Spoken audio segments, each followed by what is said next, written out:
And good morning, everyone. Welcome to the 2018 Nova Scotia Men's and Women's Provincial Championships. We're broadcasting Draw 1 here at the Dartmouth Curling Club of the Provincial Scotties Tournament of Hearts. Winner to go on to play at the National next month. And we're featuring Team Breen, who you see out there, just doing their draw to the button, the Yellow Stones, versus Team Pinkey. Both teams out of the Mayflower Curling Club. And this is draw 1. Every team, there's 8 teams that qualified for this provincial event. So there'll be 7 round robin games. You play each other once each.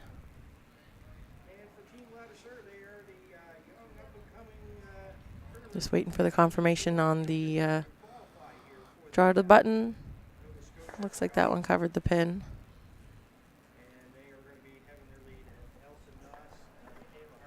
And you are joining us on Bell 5 TV 1. My name is Selena Thompson. We've got 2 sheets all week for you. Sheets C and D if you're looking at the schedule on nscurl.com for this or for the Deloitte Tanker, the men's provincials. And you see your team of choice playing on sheet C or D. We'll be broadcasting that live. You can click on the other sheet to join Dan Hobson in the Brothers La Douceur game. And while we're here, I'll just let everybody know the other 4 teams that are competing. Team Arsenault, Team Jones,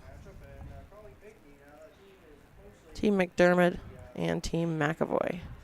So that's the 8 teams rounding out our provincials this year.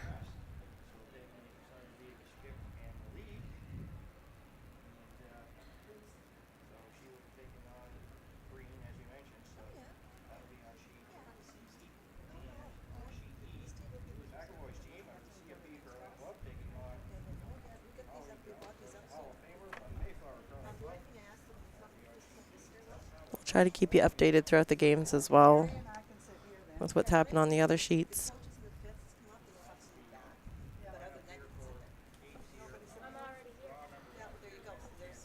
Colleen Jones taking on Julie McAvoy on sheet E. You can see Mary Sue over there on the right-hand side on Team Jones. And then Team McDermott versus Team Arsenault is on sheet B. So we'll try and keep you updated.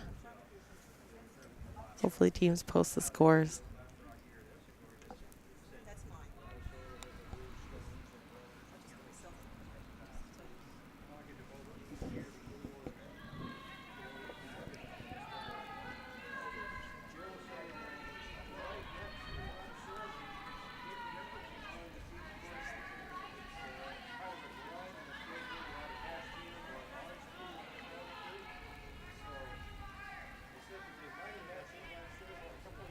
If you're just tuning in, it's just after 9. We're just getting the draws to the button completed here at the provincials, our provincial Scotties. Teresa Breen with that effort.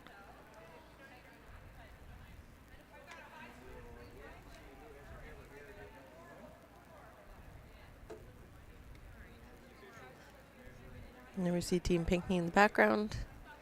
Behind the glass, they'll be coming out to play, and we'll see who has last rock based on these draw to the buttons.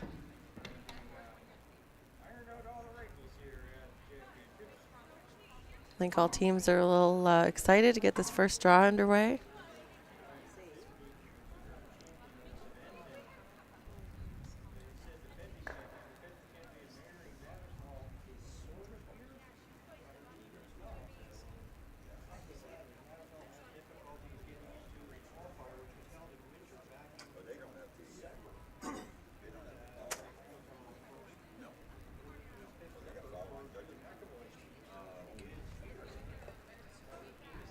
We measure our own rocks in our bonspiel season, but we get the officials to do it. Here at the provincials, we've got a great team of volunteers who've organized this event here, being held at the Dartmouth Curling Club. And if you are just joining us, welcome to the Nova Scotia 2018 Scotties Tournament of Hearts here on Bell 5 TV 1. Just waiting for the measures to be done for the Breen Pinkey Draws to the button to determine hammer. We are presented by Scotties and Kruger Products. The men's side, of course, the Deloitte tankard.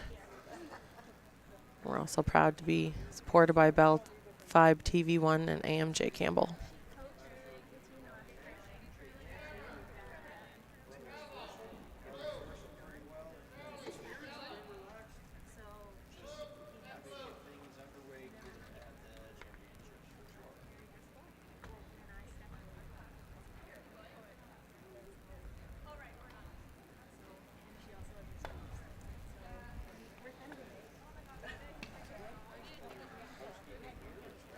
So Team Pinkney just getting a slide in there.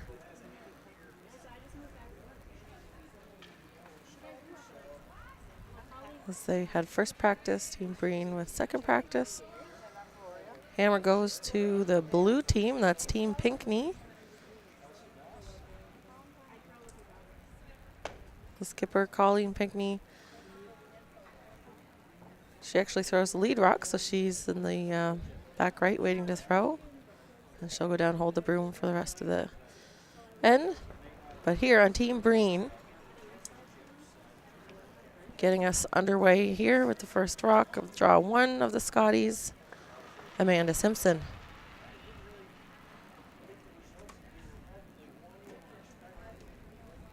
Jocelyn Adams on the right and Marley Powers on the left, sweepers, second and third positions respectively.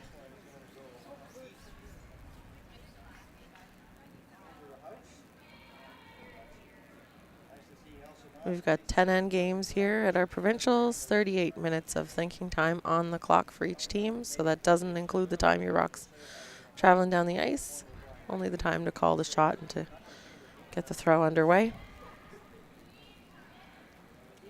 10 end games, 2 timeouts. There'll be a break after the 5th end, 5-minute break, so everyone can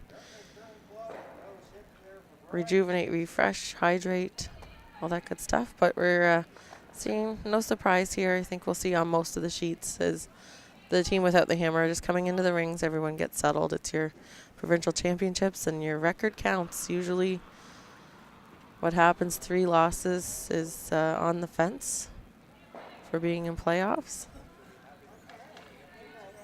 So you'd like to see every win that you possibly can out of 7.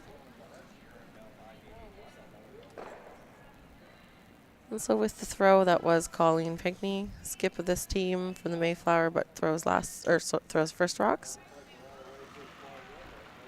And running out Team Pinkney is second Caitlin Beach, third Bridget McPhail, and fourth rock thrower Mary Driscoll.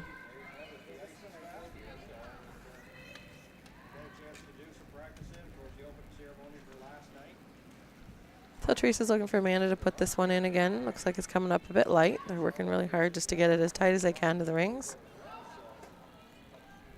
I think you'll see Mary ask Colleen to come around it. It's not a super high risk. You have last rock. They're okay with blanking this end, but they'll take it easy too if they can.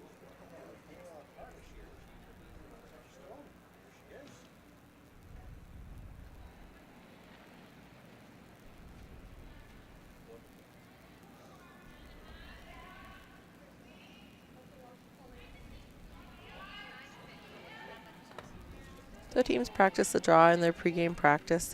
They're typically focusing on the draw to have hammer in this first end that's coming the other way, and especially with Team Pinkney having first practice, things have probably sped up a little bit. So you see this blue stone just going a little bit deep in the rings.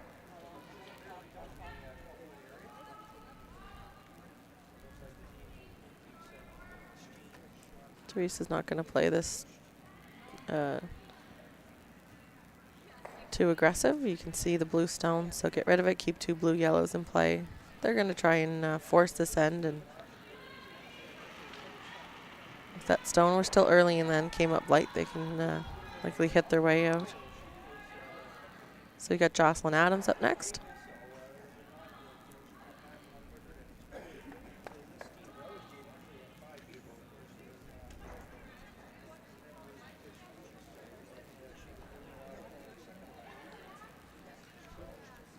one just hanging wide, just chips the edge of the rock, actually pushes it more buried. So now we get Colleen back in the ring. She'll ask for Caitlin to put this stone in the top 4 foot, top 8 foot area. You can see where Colleen has the broom there. Looks like Mary had the broom a little further over for Colleen. She gets a nice finish. And Caitlin throws these pretty positive. So we're looking at about 3 feet of curl here.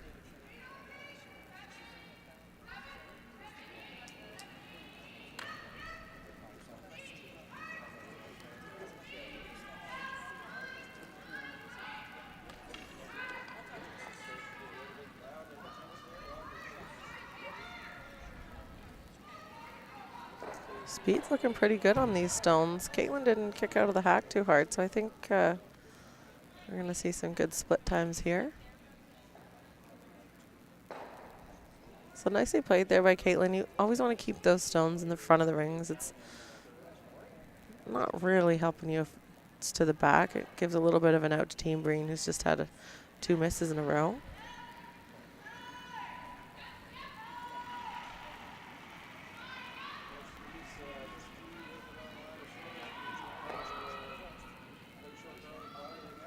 So Jocelyn with her second, just looking for the soft weight hit. Got to get this by the front yellow.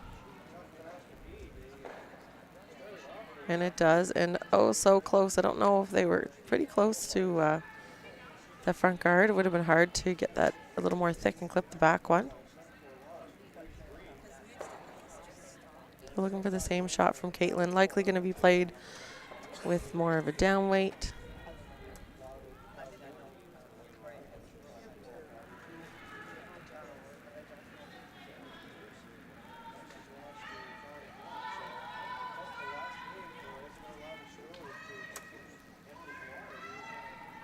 Looks like teams both recognize that there's not going to be a ton of movement with the up weight. We saw Jocelyn's first under curl on the other side. But some nice movement with that hack to board waiter there.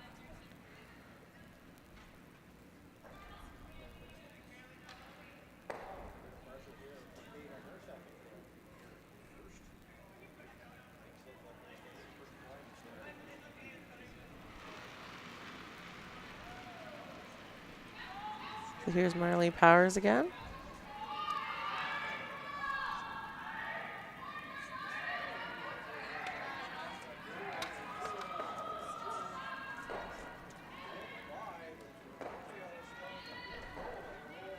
Clips the back one and makes a double. Really nice shot. Still okay for Team Pinkey. They get the yellow Breen stone at the front of the rings. Like I said before, they're not going to play it too aggressive, but if they can get this roll, they'll go for an easy 2.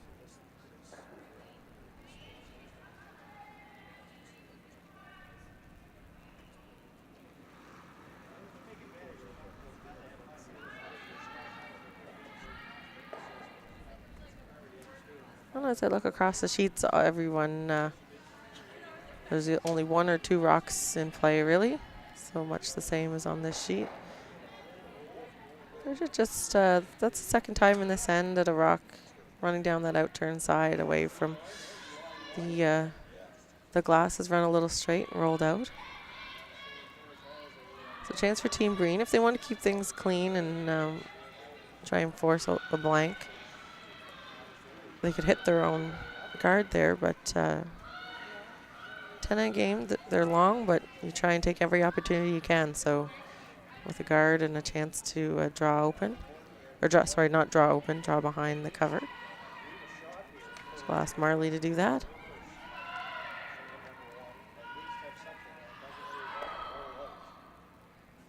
Almost looked like they rubbed that front one, turned it to be a pretty good shot. Just coming to the back button, back 4 foot.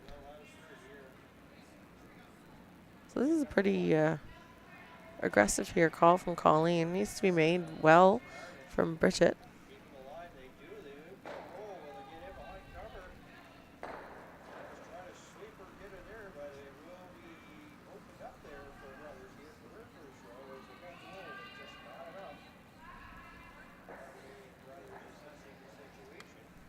And we've seen on this sheet a little bit if the weight's up. It's not curling a ton. Mary was just indicating this one is back line. It's not catching the curl.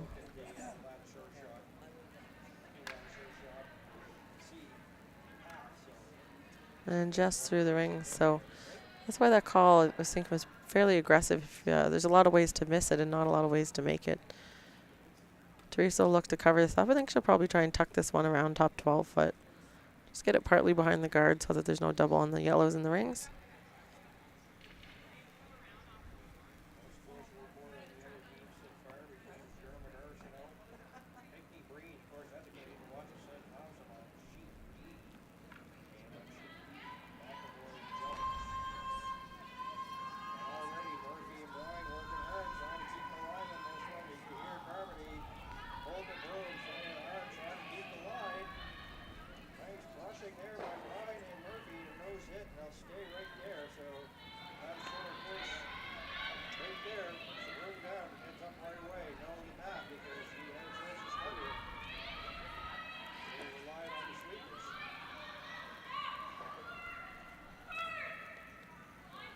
So they're just looking for this one to be top 12. They don't need it too deep in the rings.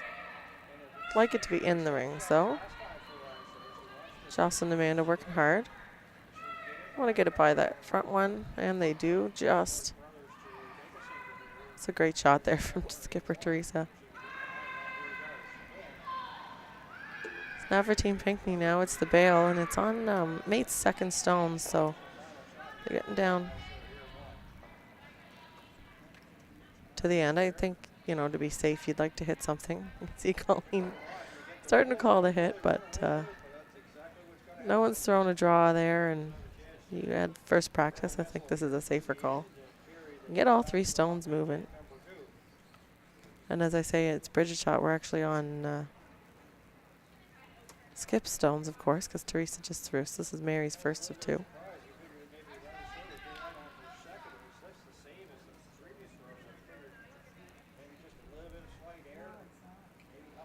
I think this call is just being dictated by where we are in the end. They played into it to try and score, so I think you still go for it now.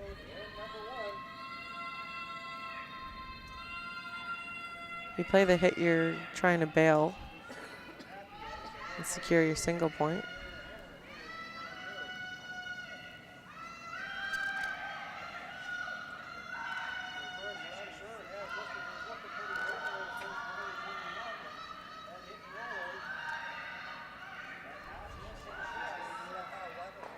This looks really nice. Well, if you're going to call that shot, you got to make it, and that's couldn't do much better. Maybe a foot lighter, but wow. Nice first shot there from Mary Driscoll.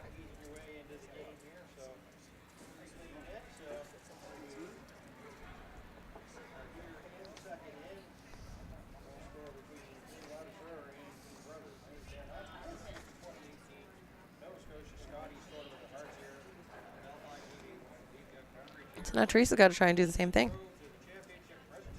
They locked it up, and she made a really nice first shot. And it's still a force if this one even comes up a little light. Forces Mary to make a really good draw to the full 4 foot. So it's all right for Team Breen if they don't get shot. They'd love to, but I don't know if it's even available. Have to move that blue stone, and as we see the ice being called just outside the edge 4 foot, there's not going to be a lot of curl.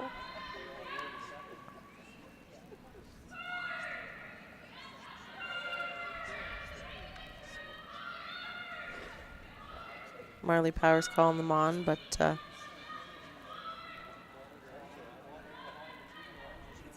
think they're just a little light, so the sweeper's saying, well, we may as well just bounce off and block that draw path, so force Mary to go to the other side of the sheet for the second point.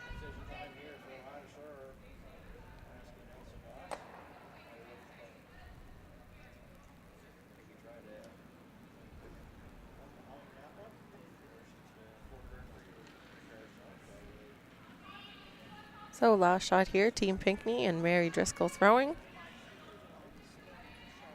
of Draw 1 of the Scotties Tournament of Hearts here on Bell 5 TV1. Thanks for joining.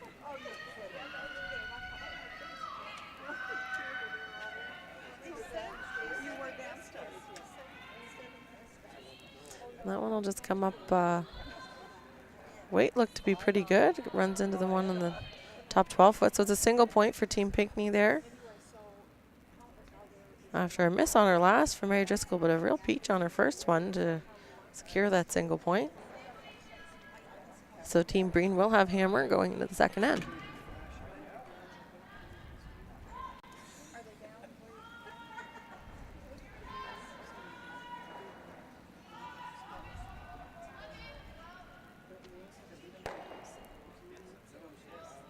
And if you're following one of these two teams, chances are you're curious about how all the other games are going. So everybody is into the second end.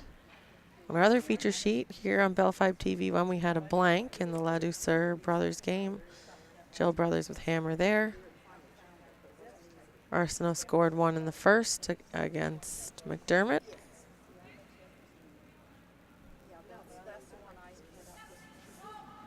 And I will let you know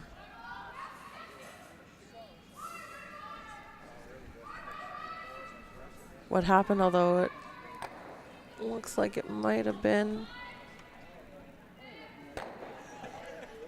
a score for Jones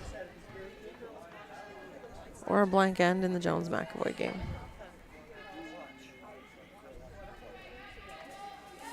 And if I'm not fast enough for you, you can follow all the scores updated live at nscurl.com. You can see the schedule, the draw, so when teams are playing. And of course, you can check out the men's event as well. It's the Deloitte Tankard. Hosting both events together here at the Dartmouth Curling Club.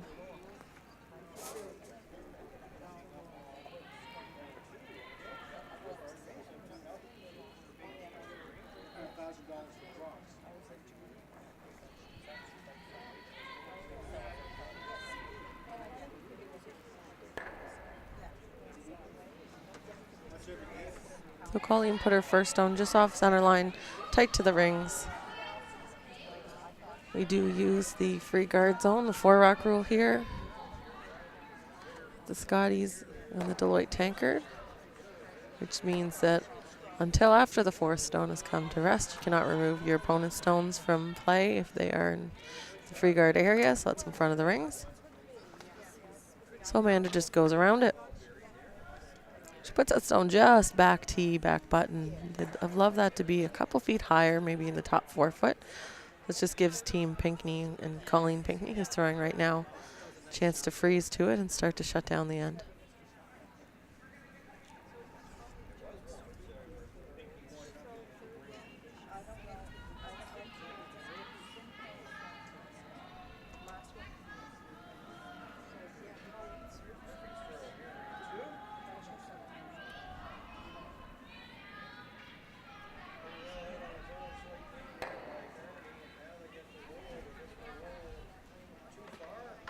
They just need this one to curl up a little bit. The weight's not bad, but just enough to go to the back 8 foot and slide by. But it's in play.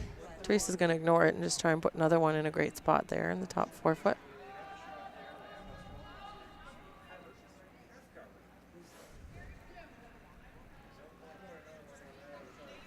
So again, Amanda Simpson here throwing.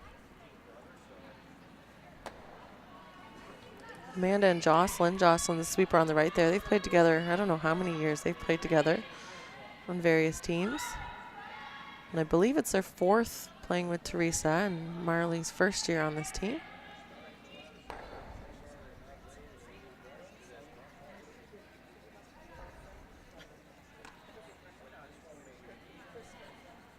That one a little light, but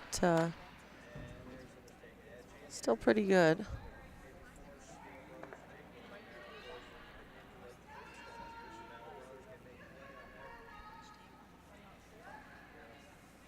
Colleen looking for the double here. I think if this over curls, although I'm not seeing a lot of chance of things over curling on this ice, it's more like making sure you catch the curl. There's a risk of a jam on their blue stone at the back.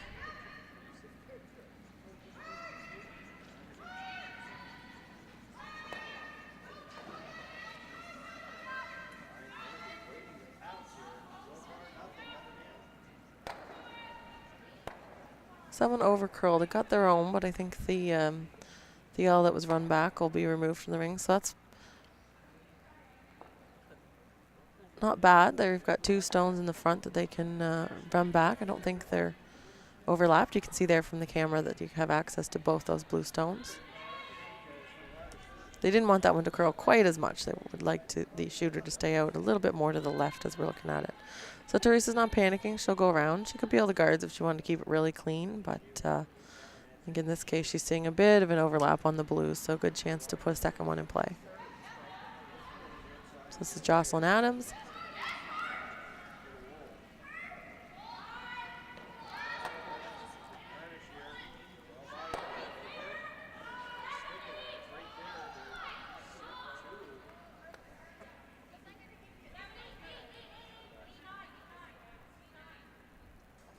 So 8-9, that's a little heavy coming from the sweepers.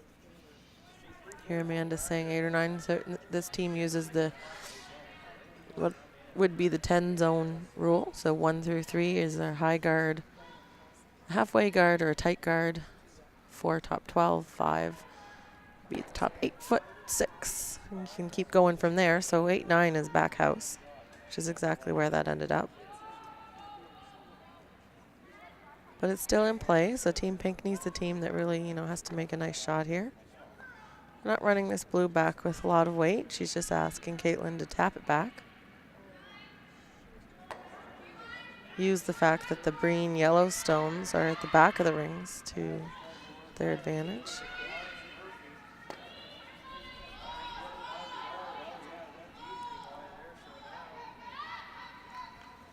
This one's getting a little bit of curl.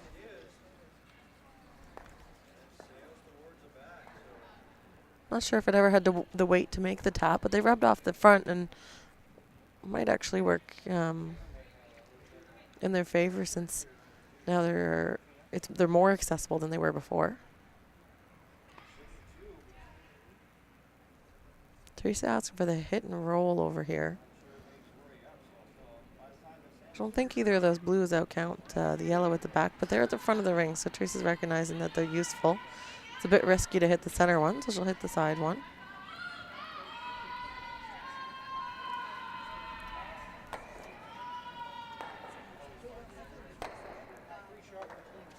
So it doesn't get the roll.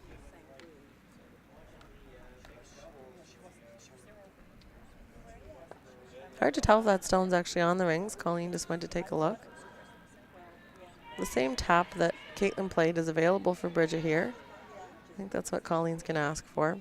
She could run a blue stone back. I think the risk of that is if that top yellow's on and you miss the run back, then Breen has a chance to sit 4 with hammer. So not really a risk you want to take. So they're going for the tap weight.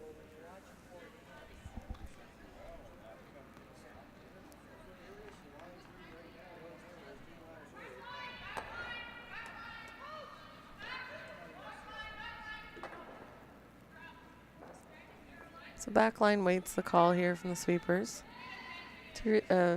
Colleen was looking for back 4, so that's why this one's hanging a little bit. Needs to make contact with something. So that one's probably closer to hack weight, and it's just not going to stick around. Might have popped the blue one in for second shot.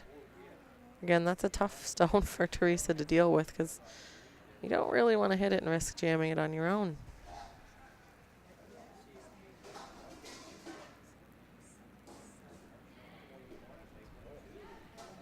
So another come around, and as said earlier, there's not a ton of curl here. So this is wider out than any team has had to go yet.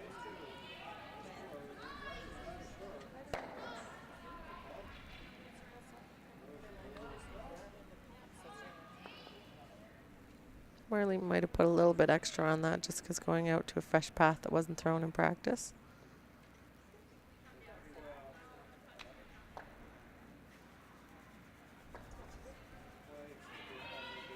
Stuck around. Again, it's in the back of the rings, but we're getting down to the end of the end, so I think it did stay for second shot.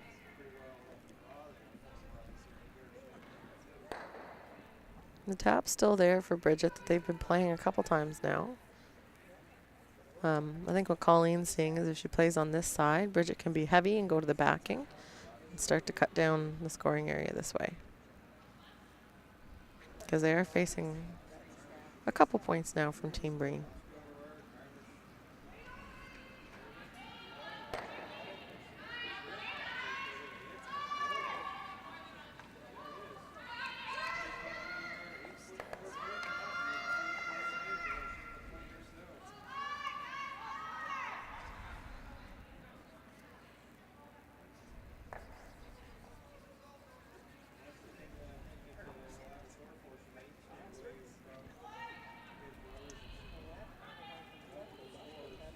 So not a great result rubbing on the front, overlapping those two front ones. I think Breen's sitting 2. A chance to go around if Marley can make this really good. She doesn't even have to be buried, just tuck a piece. They're just thinking that they can't actually get any curl around that top one. I think if you had to pick, that's the better call. It's just a straight draw because it's always hard to make those perfect rolls.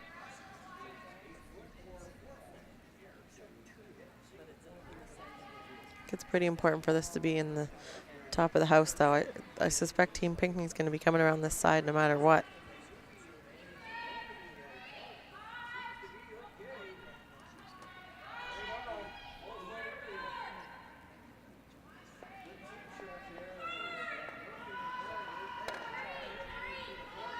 Working hard to get this there. Sweeper's calling out a 3.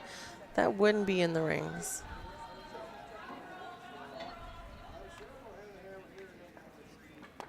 So great sweeping from the front end. Adams and Simpson get that rock not only in the rings, but it is second shot. Looks like there might be a double left, but you have to squeak the front pretty tight.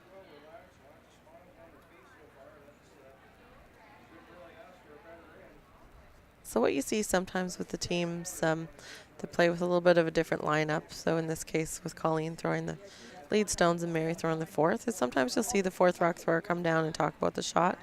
This team tends to do it. Colleen just calls the shot for Mary. She doesn't come down to the other end and take a look. She just trusts the skipper and throws it. She makes a lot of shots, so it's whatever works for your team. And if they have a question or she needs to see something, of course she'll come down, but you do what works for you.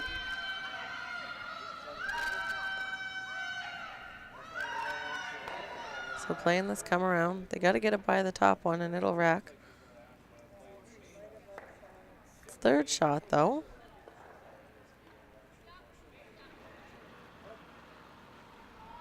Breen was sitting 3. With that one not getting by, there was no real easy shot for them there.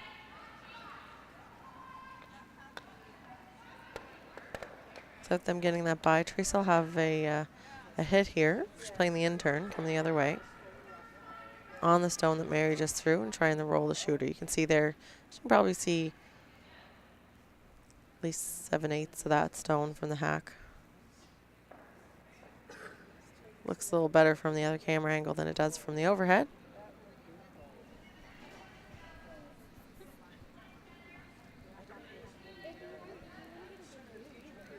You ever had that happen? Anyone that curls where you can go down, think, oh, it looks like a terrible shot, not makeable, or you know, there's no port. It doesn't look like from the house end, and then you go down to the hack, and it looks like you can make anything. So Teresa could see a fair amount of it, so she'll go for the hit and roll. Try and sit 4 here.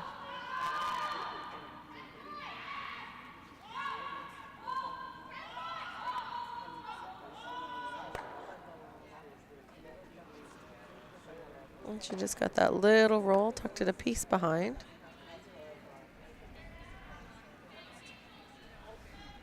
So it does look like there are 4 yellow counters right now.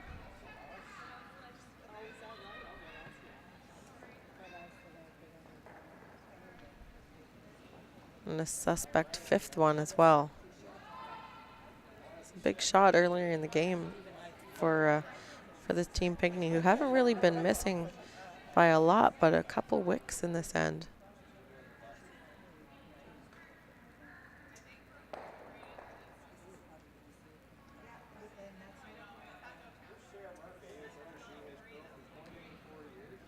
I think you can make a double off some of those yellows. This is a aggressive call. You got to make this shot if you call it, but there's room if it's a little heavy to go to the back. You look for ways that make your plan B. I think there's some doubles on the yellows. It's just a risk of not making it and rolling out and giving up multiple points. So she'll try and shut down the scoring area on this side of the sheet.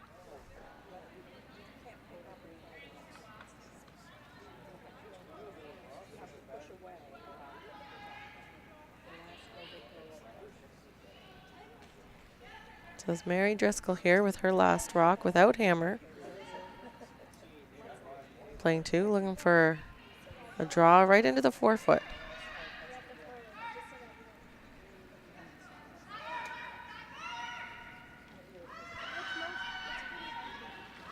Super's calling back 4. They're going for line. Have to get this by the front.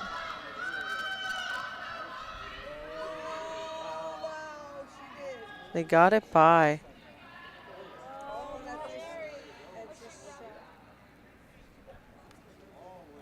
So sweepers knew that was a tiny, tiny bit heavy. They had to get it by, and they got it by the front. I don't know if Teresa can see enough to make any kind of hit on it. Oh, you can see about half a rock there. You have to hit everything you can see if you're playing it on that side. Teresa's just looking at the an angle on the front. Mary had to make that shot so perfect. It was so close. Foot lighter, or the weight that she threw without having to sweep would have been perfect.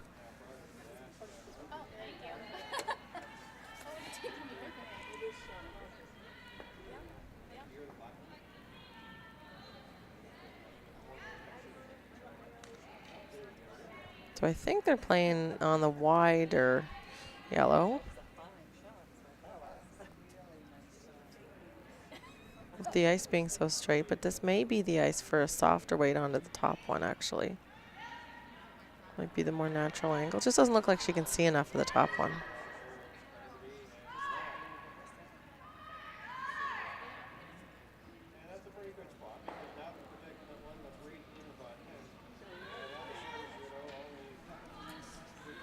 So it could be a big end here for Team Breen.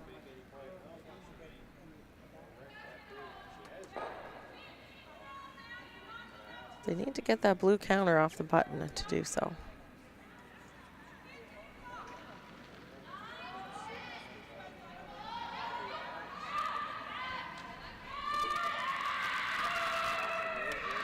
Going hard to keep the line. Gotta get the angle, run it back. It goes into her own. That'll be a steal of 1 for Team Pinkey, and it'll be disappointment from Team Breen. They were looking at 4, maybe 5 that end. Had to hold that one wider. So Team Breen will have hammer again here in the 3rd end.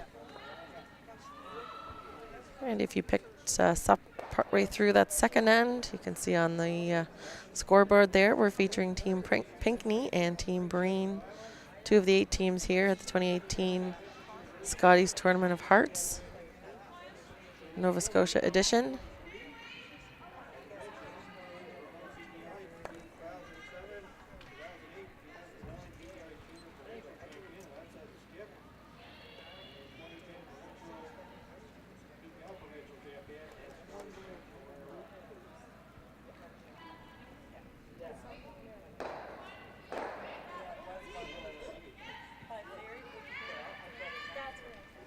The winner of this championship, the Nova Scotia Scotties, will be going to BC. 2018 Scotties Tournament of Hearts at the South Okanagan Events Centre in Pennington, BC, January 27th to February 4th. So that'll be a pretty tight schedule. We finish up here on the 14th and to be in BC on the 27th. Of course, being an Olympic year, everything is kind of pushed around. Normally the Scotties are about 2 weeks later in mid-February.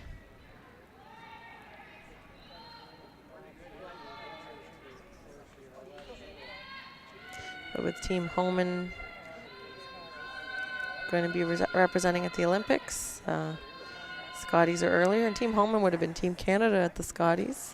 What they'll do, it was announced a few weeks ago that that'll go to the second place team from last year's Scotties. That would be Michelle Inglot from Manitoba.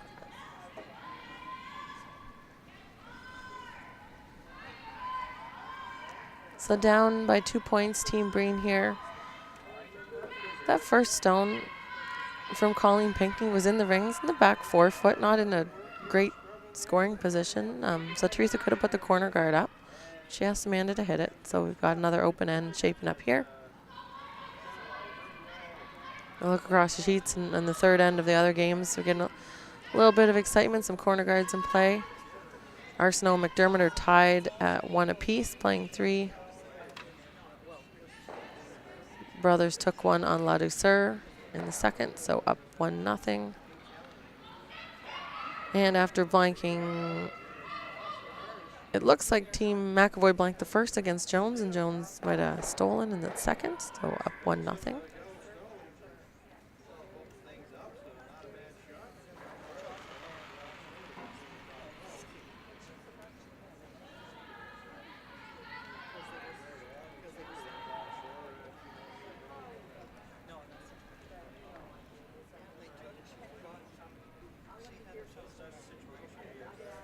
So it's Amanda's second shot. She stuck around on her first. That one looked like a little more of a spinner. Hoping it'll remove that blue stone from play as it spins across. Teresa working to get it out. She does successfully. You always like to get those stones if you're the team with hammer. You like to get them a little bit further away from the house because if anything jams, it might be in.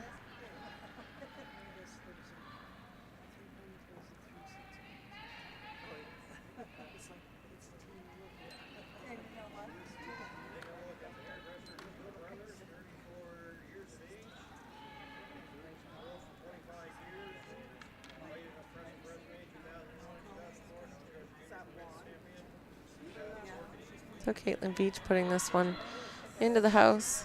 Just slip to the back 4 foot. And Teresa's been playing the hit game this end. She's not going to do anything different.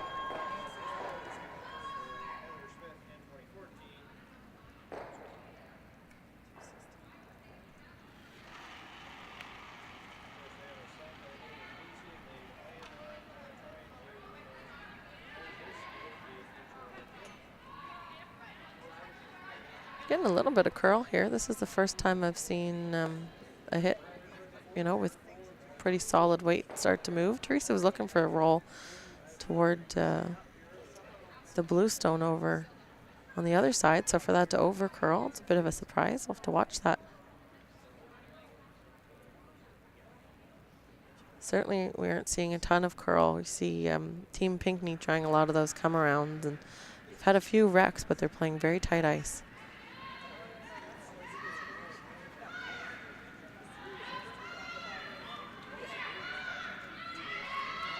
And this is the first time we've seen a stone played this direction on the sheet as well. Caitlin's intern. It's 2 in a row that have curled quite a bit there.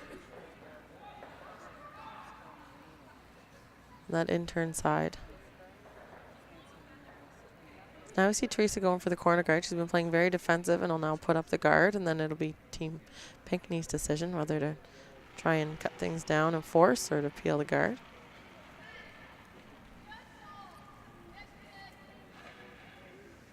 I'd hazard that Colleen will call the come around, but I'm always wrong when I try and guess what the team's going to do.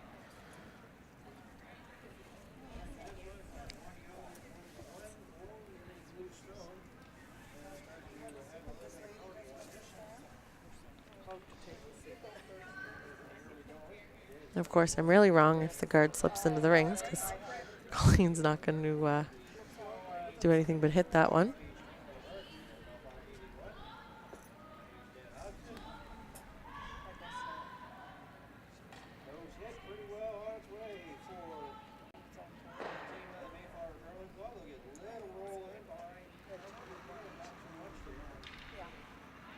And that's Bridget McPhail. Third stones, Team Pinkney. Colleen's calling tight ice on everything, so these she's making use of her sweepers. That one looked like it was half on half a rock, and then they swept it and got it out to being on the nose.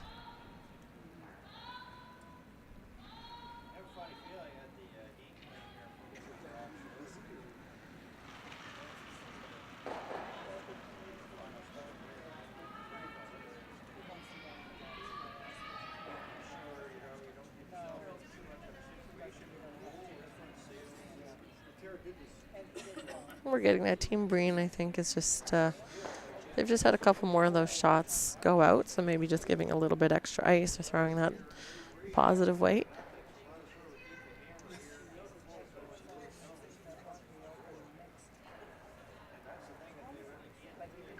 Free draw for Bridget.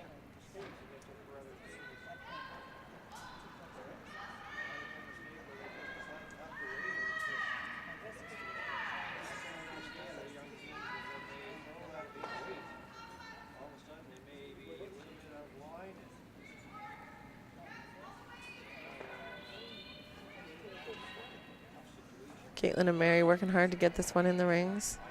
I think if it's a guard, we may see Teresa go around. She has hammer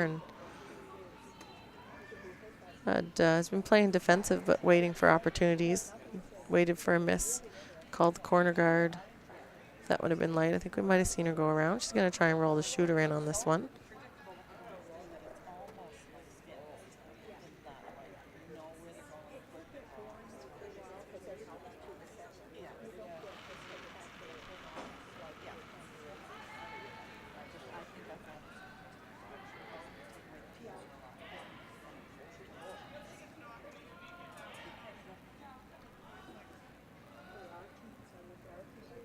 And so this looks like a good shot coming up here from Marley Powers.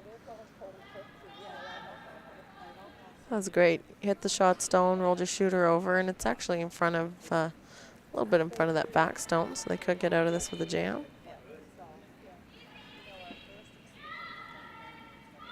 Colleen's not really looking at it, but I'm sure Mary sees it.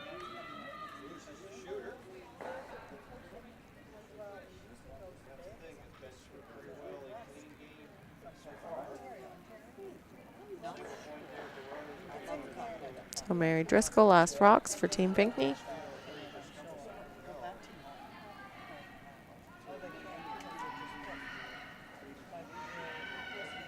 Colleen sees the jam now. Just had to wait for it to curl a bit more, go over the top. They could play that pretty aggressively as long as they, for that roll, as long as they hit the stone, so they could wait for that.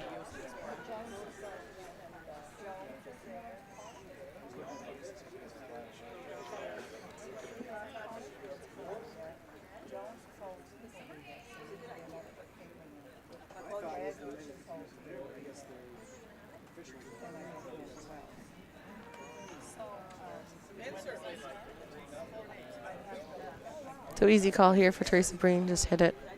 We're going to try and get out of this end with a blank. Have hammer in the even ends.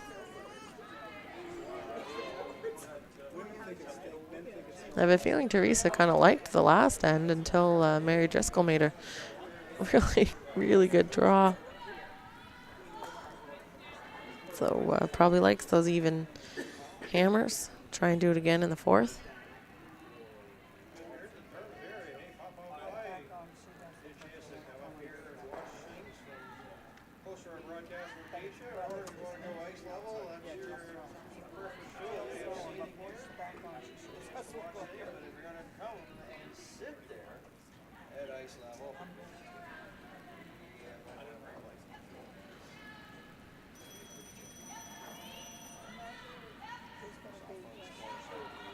Just looking for the hit here.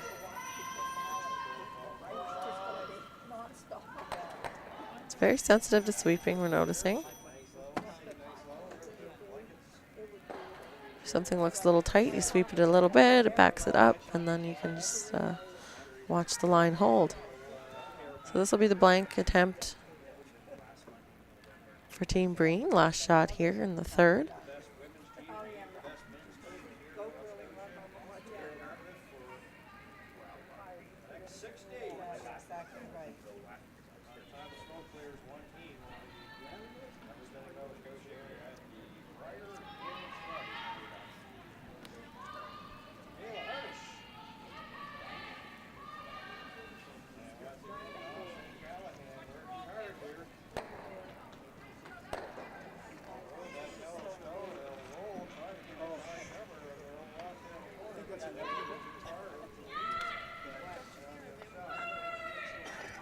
Jocelyn working hard to sweep this out to make sure they get the blank.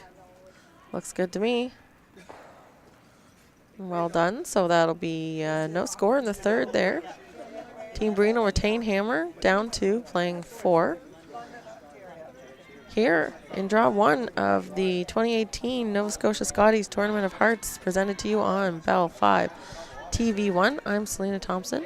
Thanks for joining us. If you would like to come out to the club, we're at the Dartmouth Curling Club all week until the 14th. Sunday is when the finals are. The women's final at 2 o'clock, Sunday, January 14th.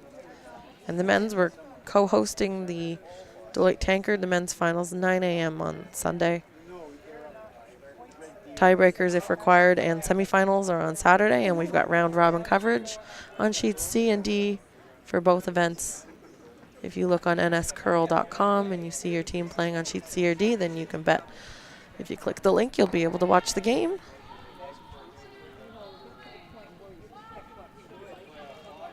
All the other games out on the sheet are playing the fourth end. And we have had a couple steals on the McDermott Arsenault game. That was the only game that didn't have a steal. Arsenault took 1 in 3 and is up 2-1 over Kristen McDermott. Our other feature game, Brothers blanked the first, scored 1 in the second, and stole 1 in the third. So Brothers up 2-0 over the juniors, La Douceur. The only junior team in Nova Scotia history to qualify for the Scotties. And on sheet E, Julie McAvoy versus Colleen Jones. Jones with a single in the second and then a steal of 2 in the third.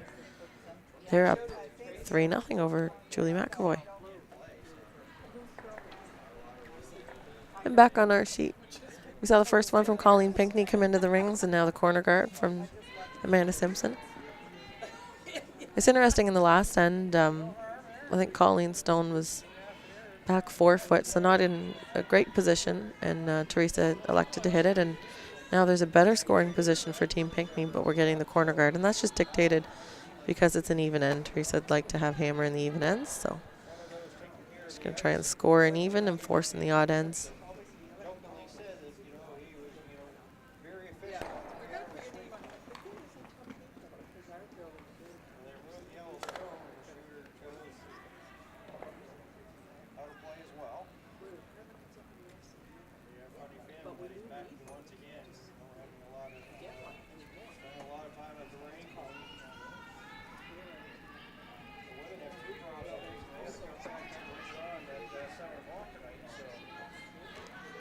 So sweeper's saying this one's a little heavy. They're saying 3-4, but 3 would be tight. It looks like it's coming into the rings for sure. It should just come right up to it, top 8 foot. Not bad. They'd like a little more separation. And Teresa's not going to worry about the fact that she's probably not going to make the double here. She's more worried about Amanda trying to make a roll behind that corner guard. And it is a fairly high corner guard, but there's not a ton of curl on this sheet we're seeing. So the higher guard is better to have a come around. I think they need this one to curl up to make the roll though. So move the blue stones around and actually punch that back one out the back. So the pretty soft weight. It's nice to be able to lose one of those blue stones. Team Pinkney not going to mess around. They're just going to peel the guard.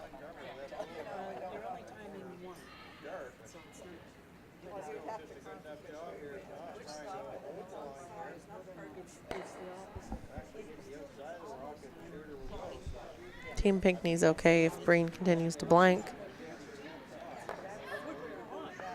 So Caitlin Beach looking to remove that corner guard.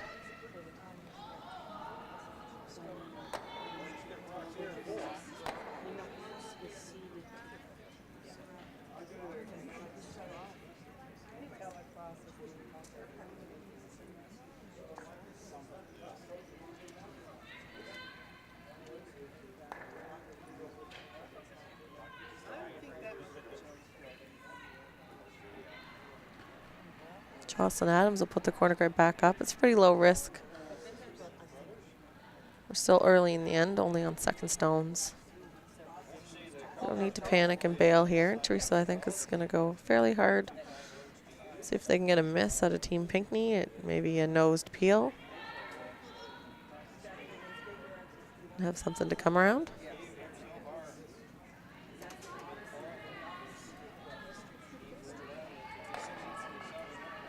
And if you're watching at home and you haven't had a chance to look on nscurl.com and see when all the games are today, right now we're featuring the women's draw 1, the men's draw 1. The Deloitte Tanker gets underway at 2 p.m.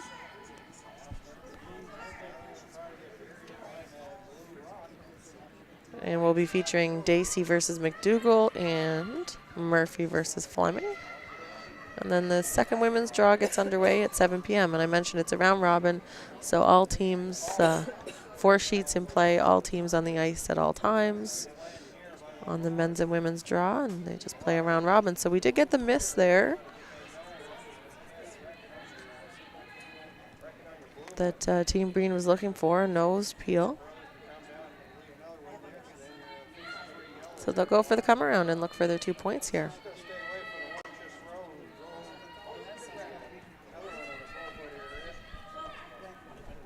And if you're watching at home and you want to come out,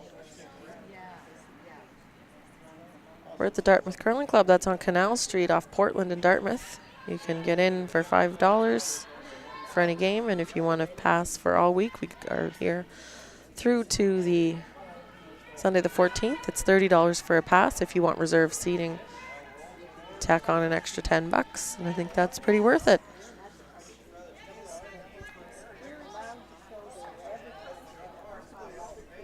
That one, Rex on the front. Weight looked pretty good.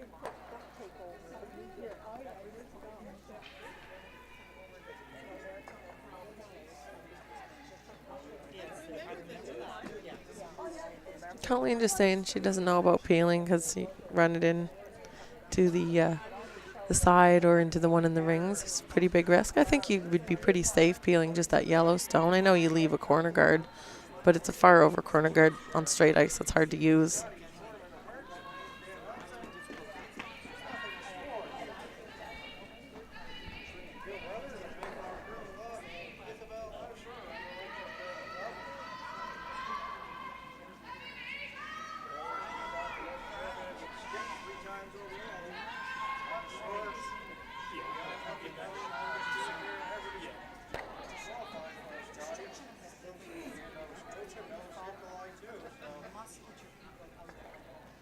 So a pretty good result based on what was called. But I still think this is a chance for Team Breen to score here, which is why I didn't love the idea of coming around the corner guard.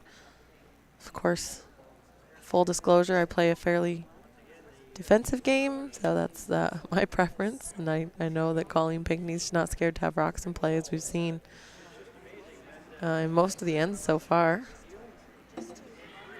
But Teresa asking Marley here to just make a come around. They know the scoring area is going to be tight, so you have to be precise. Sweepers aren't touching this one yet. Amanda and Jocelyn, I don't think they love the weight on it.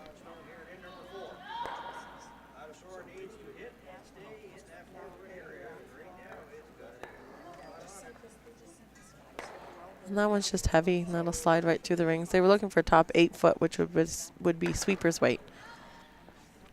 Drag it to the corner of that stone.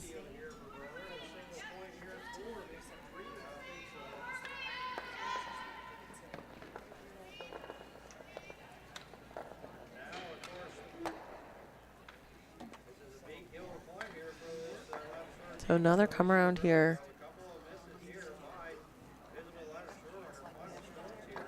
from Bridget McPhail. She made her first one. They'll be looking for a little bit less on this one. They don't need this one to go to the tee line. They're just trying to block off that corner guard area of the ice.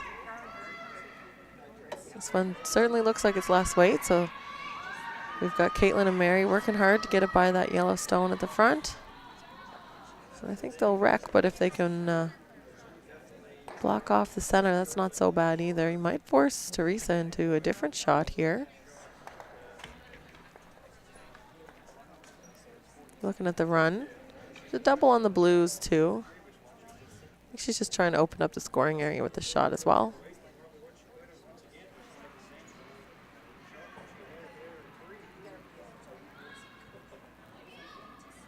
And everything on this side of the sheet that's thrown this way has been missed wide. So they're going to try and get something out of this shot. Actually got a little lucky and popped that into the side blue, but the race yellow will spill out. Blue will continue to sit too.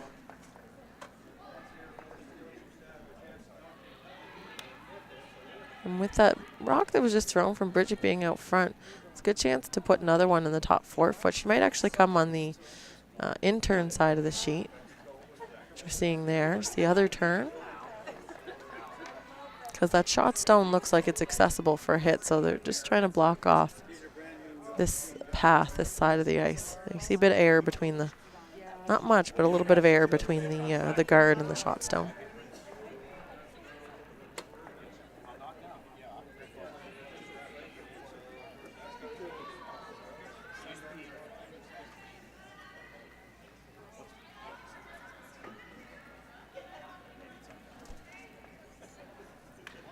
So without hammer, Mary Driscoll throwing her first of 2 here in the 4th end. Up 2 against Teresa Breen.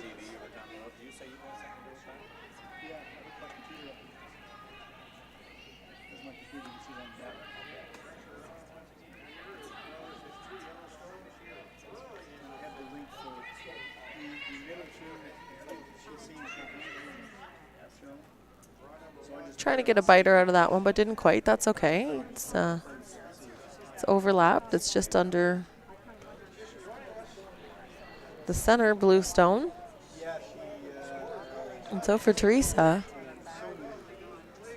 she's probably going to have a draw for one on her last. She's going to be facing a couple.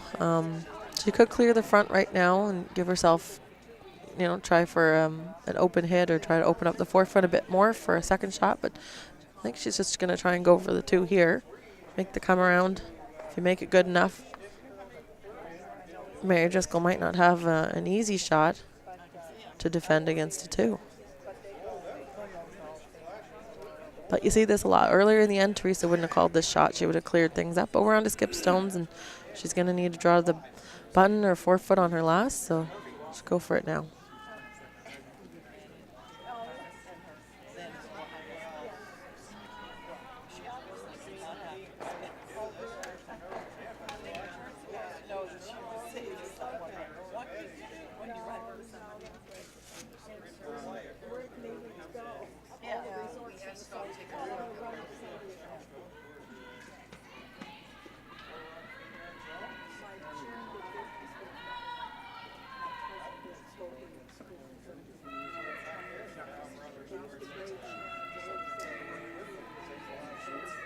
Working hard to get this one by. Sweeper said, I think I heard him say a 3, which is light.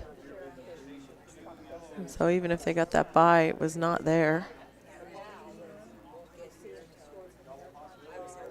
So it does make it tougher. You're going to have to throw that on your last. So you try and throw it now. If you miss, and Teresa just came up light, she'll know the adjustment for the weight, but by that point, maybe she won't have a shot. So this stone from Mary Driscoll doesn't have to be in the rings. It really just has to block the draw pass to the 4 foot, but I don't think they'd be too upset if it was top 8.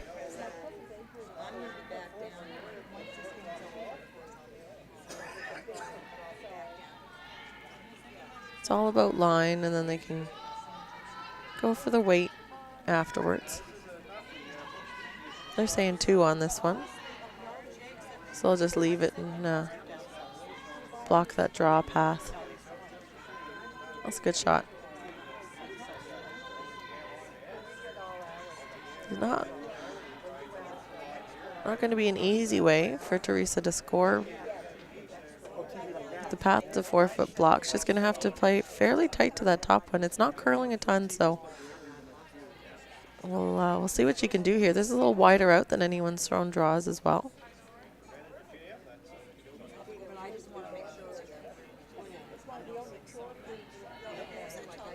We saw in the other, the last end,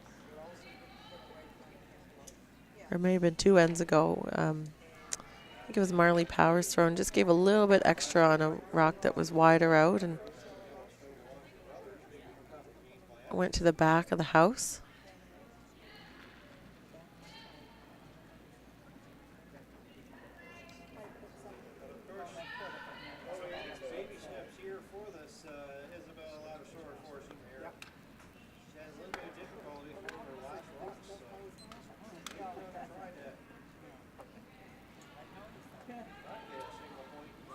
This is Teresa Breen looking for a single point, facing 2.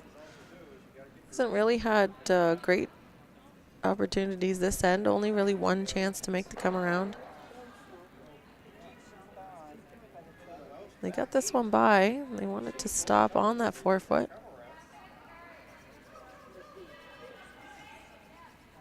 And I think that'll slide a bit too deep. Looks like another steal of 1 there. Not far, but just not quite there for Teresa. So it'll be, with that steal of 1 in the 4th end, 3-0. Pinkney leading, Breen with hammer playing 5.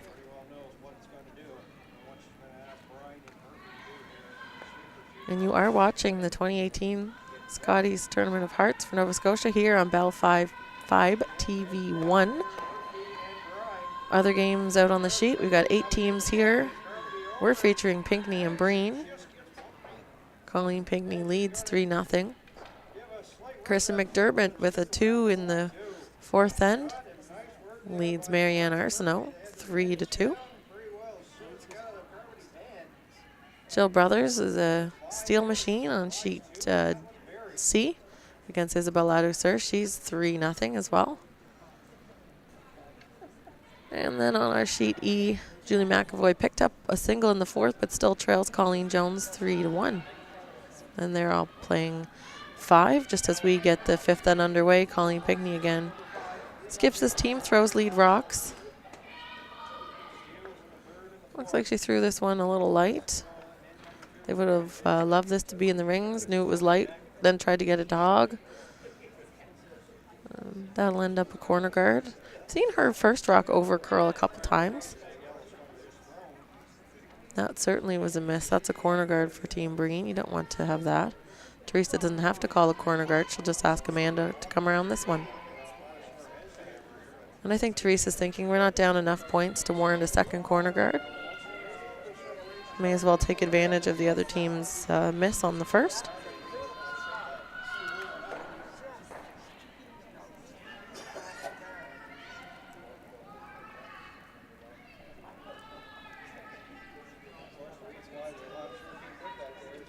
And this is the side of the sheet too. We did see in the 3rd end, we didn't see this direction, this in-turn path inside out played in the 3rd end, or in the 1st end, sorry. But in the 3rd end, there were a couple that really overcurled. A hit that overcurled across the center line, and then I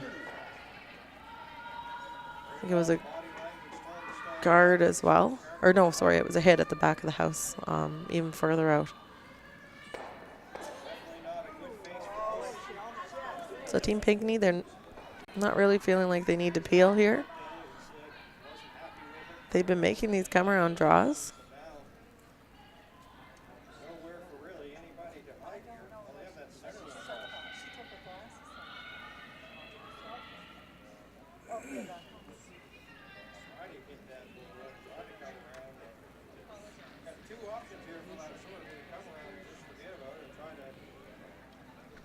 I want this one to slow down. Sweepers haven't touched it. It's getting some nice finish at the end, especially in this spot. This one looks like it'll go to the back of the rings, though.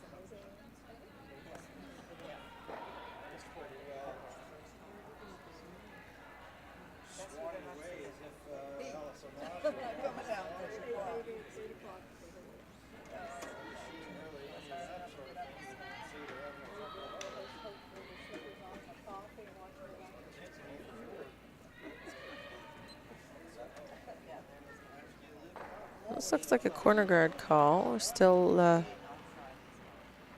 lead rocks here, and so to get another guard in play.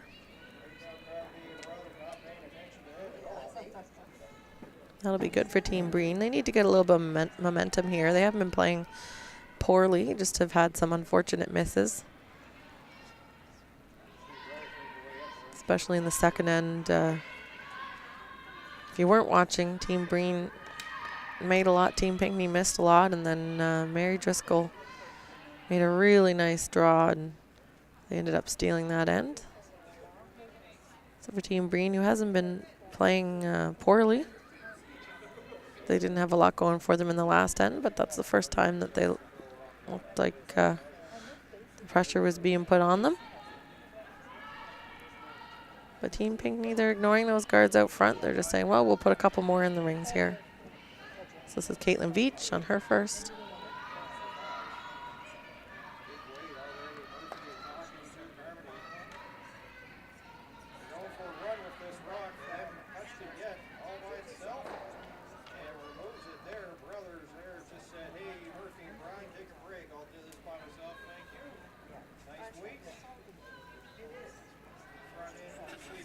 That one's left a little bit open. Chance for a hit here, I think. Teresa's calling what looks like bumper weight, and it looks like Jocelyn can get around that guard and maybe make a little flop behind that center.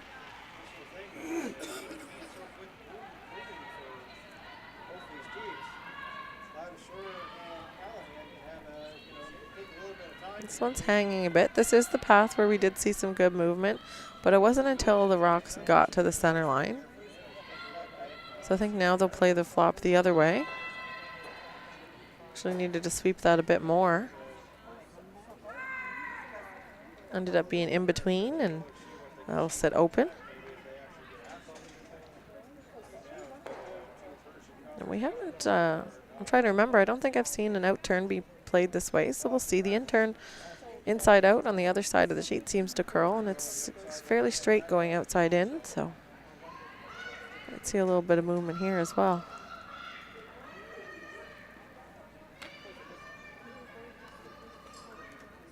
Bridget working hard to get that by the front, and she'll keep on it just to stick the shooter. And they'll actually flop perfectly behind that corner guard. That wasn't exactly the call. They would have loved to keep that on the other side, because now Teresa can ask Jocelyn to freeze down to that stone, and it is on the center or on the tee line, so Jocelyn can get shot out of this.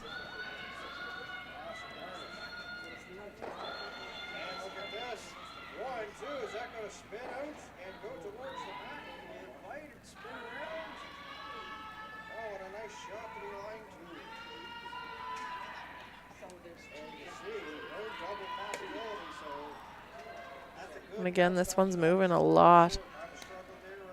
That will be on the front.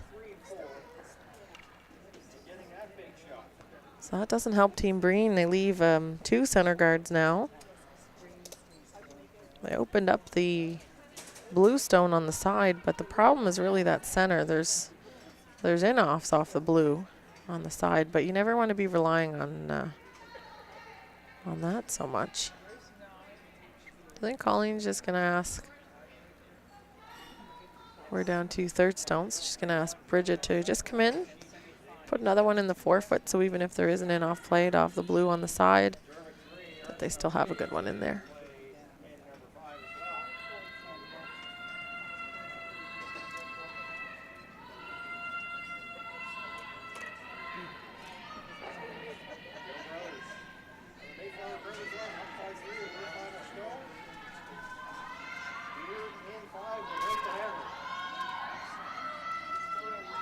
Asking the sweepers, Mary and Caitlin, to do some extra work on this one, get it by, and now they want to leave it because it's heavy. Want that to stay top house, and it will just bite the top button, so great shot there from Bridget McPhail. They were struggling to get those stones by and had a little, some issues there in the second end, but have really recovered since.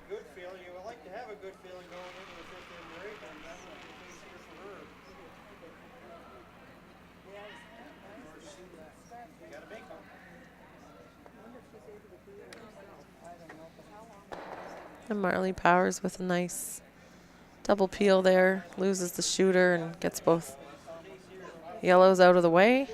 So we see that second one just spinning in front of the rings, but that one likely isn't going to come into play here. We really needed to clear that up. There weren't a lot of good scenarios setting up. So you see the 3 blue stones. Those are Pinkney's still in the rings. Bridget McPhail will just look to guard the stone she just threw.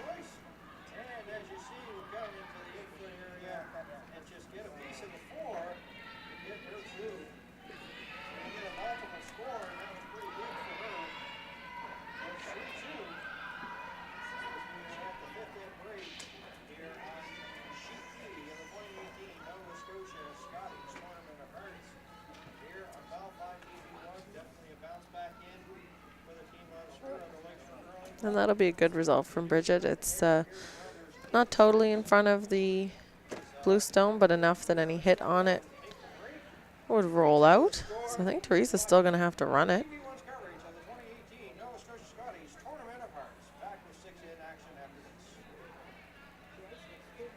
There's a lot of good things that can happen with a run. You just see Teresa indicating you can run it into the center. The only thing you don't want to do is have it go through the hole and leave your shooter out front. But the chances are pretty good that she'll run it into another blue stone. This is Marley's second shot. We're down to skip stones after this.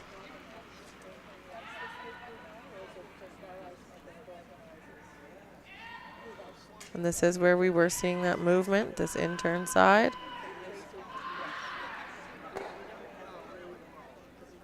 And that is really the most unfortunate way to make that. They were sweeping to keep it, actually, to run it onto the one in the center. And in doing so, they held it, and it missed everything, went right through that hole. Now the out-turn side, that draw is blocked off by the yellow shooter that stays there. So Mary throwing her first of her 2 fourth rock stones. Here in the 5th end, up 3 and protecting a situation that's very favorable for Team Pinkney.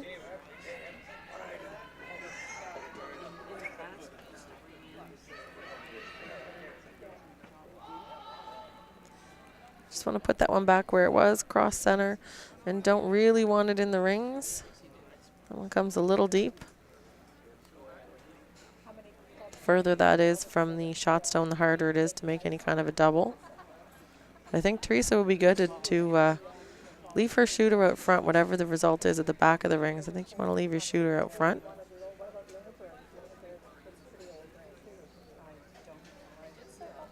She'd love to get that one off the button.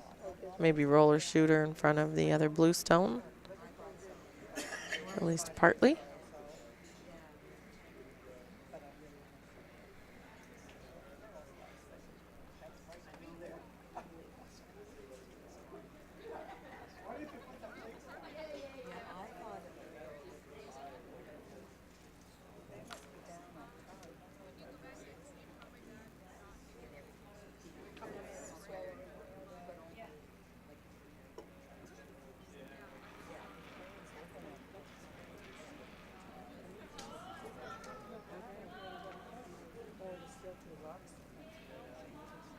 Teresa looking to keep her shooter out here, make a double on the blues.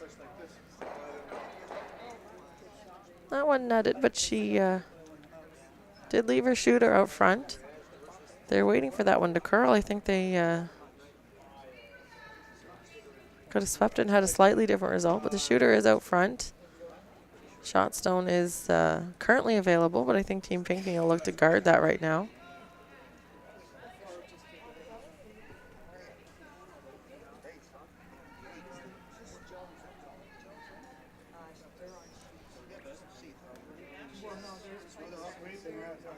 Yeah, I think you just guard it. They're talking about a few different options there, but if you leave the situation as is, I think Teresa's hitting her shot stone. She'll have a tap if you leave her that, but a tap is always, moving another stone is always a little more difficult. They're just switching turns here.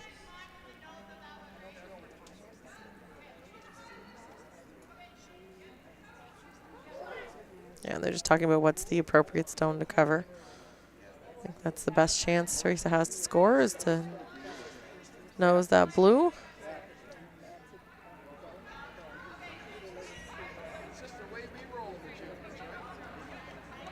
They're talking about where to put the broom. We haven't seen anything other than a hit curl this way. And there was a hit that curled quite a bit for Team Pinkey. Ended up being the stone that is at the side 8 foot.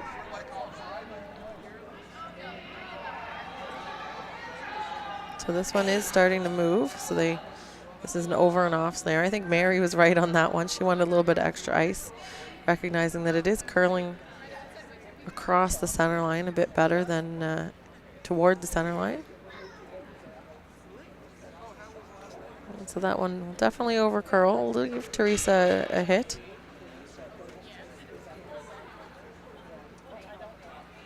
That over curled by an entire rock, so that needs to be a broom adjustment.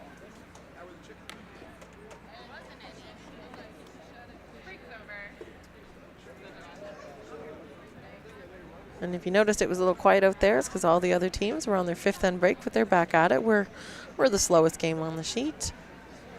We're just savoring all that time. There are 38 minutes of thinking time, and so with 19 and change, almost 20 left for Team Breen, they're right at about the halfway, but they probably want to pick it up a little bit. Gives themselves some extra time at the end of the game.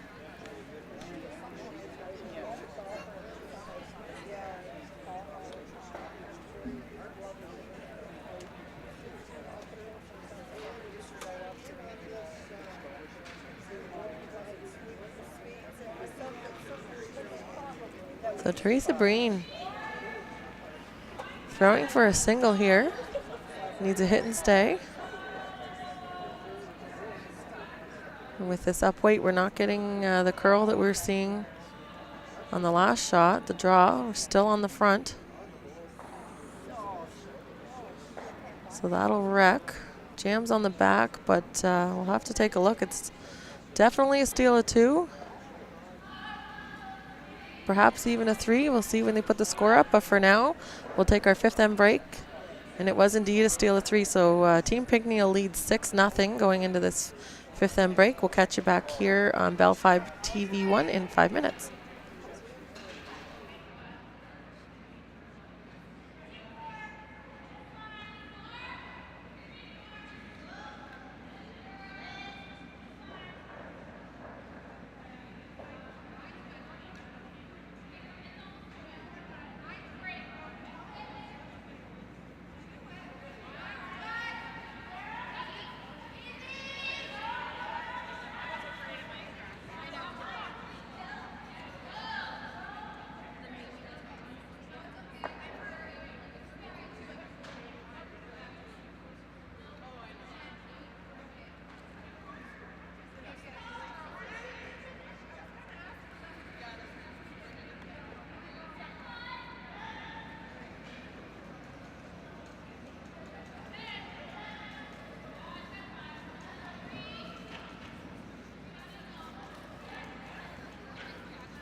Welcome back, everyone, and thank you for joining us here at the 2018 Nova Scotia Scotties Tournament of Hearts here on Bell 5 TV 1.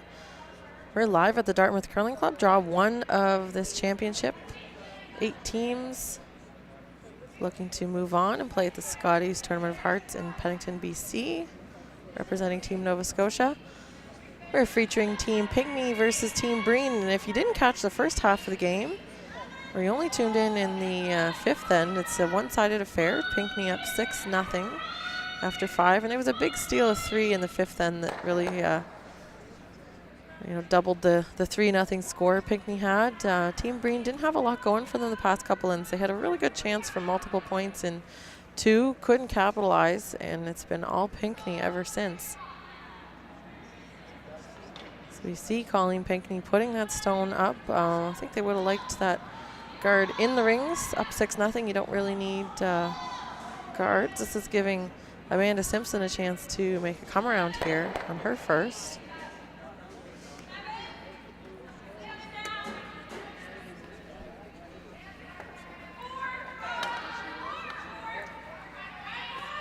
Team Teresa Breen curls out of the Mayflower Curling Club in Halifax. We just saw Amanda Simpson throw. Second is Jocelyn Adams. She was just sweeping that stone into the top 12. Third, Marley Powers, and of course fourth and skip Teresa Breen. They qualified out of the Windsor qualifying tournament last month.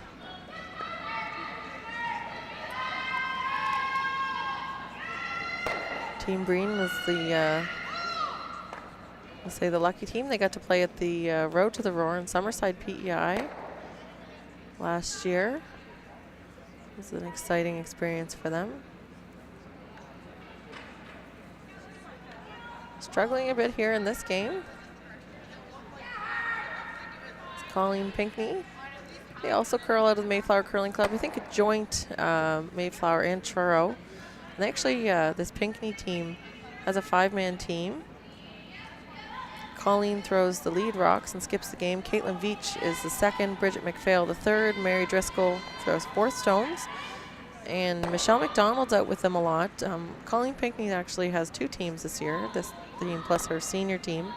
So she's not available sometimes. And when that happens, Mary skips the game and Michelle McDonald comes in and throws lead rocks.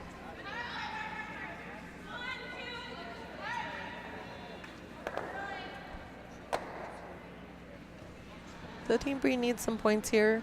They're looking to keep guards in play. Pinkey up 6-0. They'll be happy to just hit out the rest of the game, prevent Breen from scoring. Put all the pressure on the Yellowstones.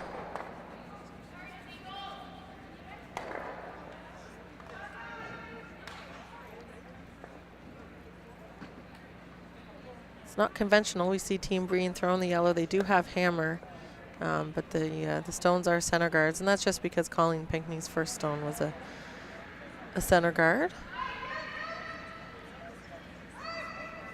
But it is Breen throwing yellow that does have hammer. They are down 6-0.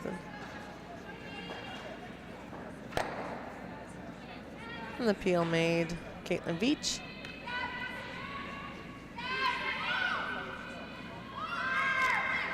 This is the 3rd year together for Caitlin and Bridget, the 2nd and 3rd. First year back for Mary Driscoll. Junior skip, 1 junior provincials as the skip in, what year was that? I think that would have been 2012.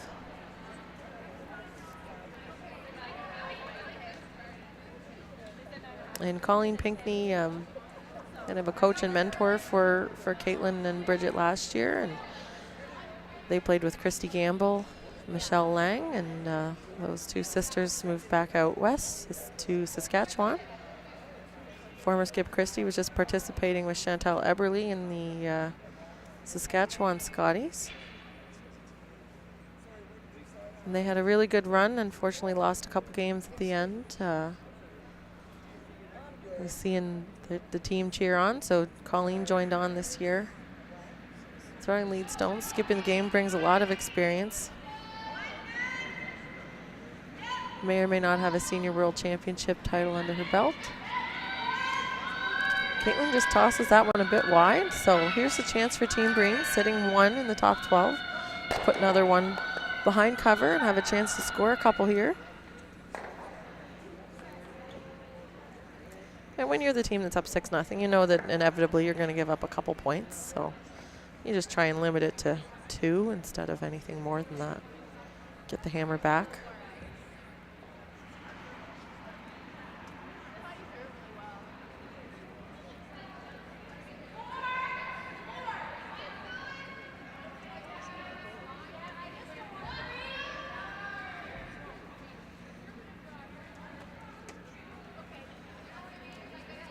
Here, Amanda calling out a 4 on that stone. 4 would be top 12, which wouldn't be good enough. They need to get it around that stone in the top 12.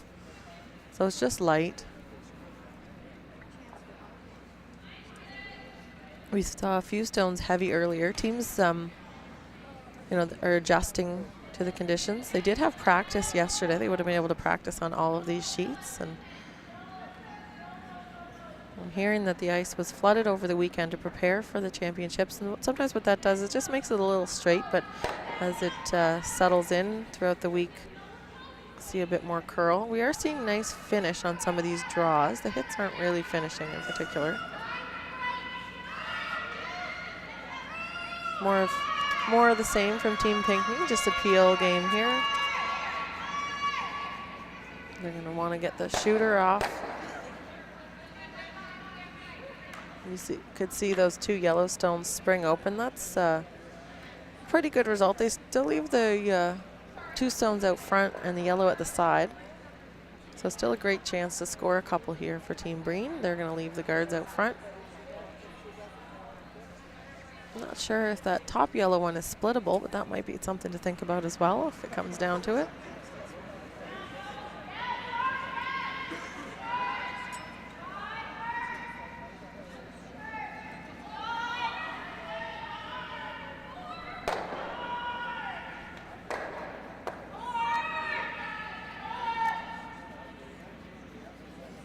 Need this one to be in the rings, though, from Marley. They'll get it by the front yellow. They're not sweeping for line, just for weight. That'll settle in. The piece is tucked. So a good shot from Marley, and good, well swept from Amanda and Jocelyn.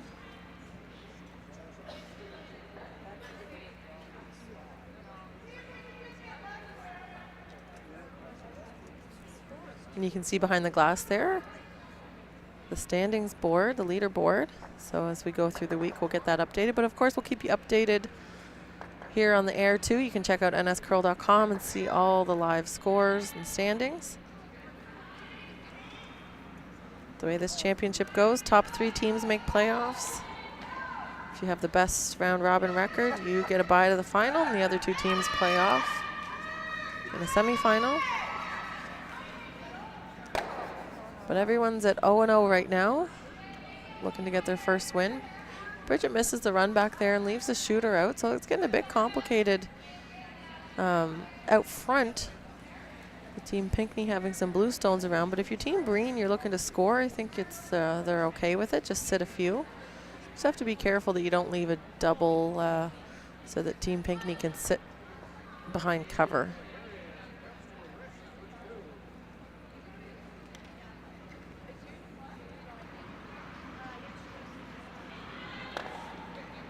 This is Marley Powers with her second attempt here. 6 then, down 6. But they got a little bit going for them here. 2 stones in the rings, adding a third. Waiting for the curl on this one though. Sweepers didn't want to touch it until they knew they could get a piece buried.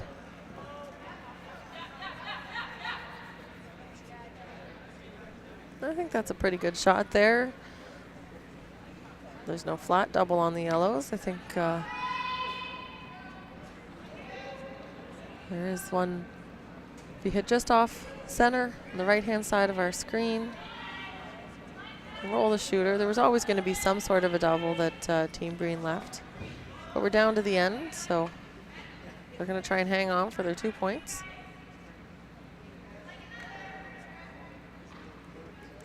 they'll be playing this one. So Mary Driscoll here, 4th stones. Throwing her first of 2. I think they'll play this one soft. Don't need too much weight.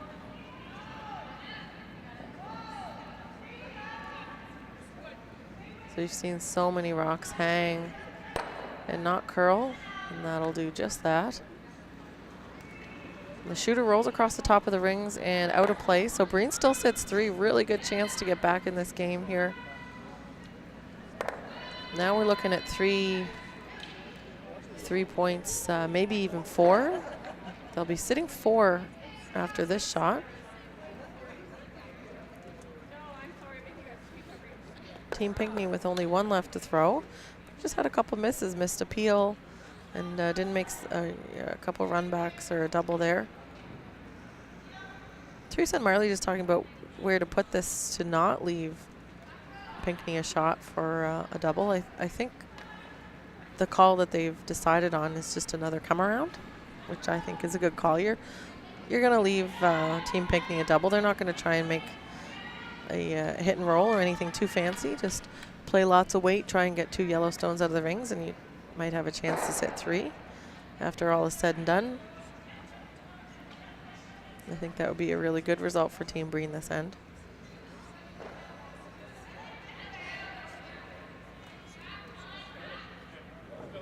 Teresa making sure things are real clean, and then she chucks her gripper on the ice.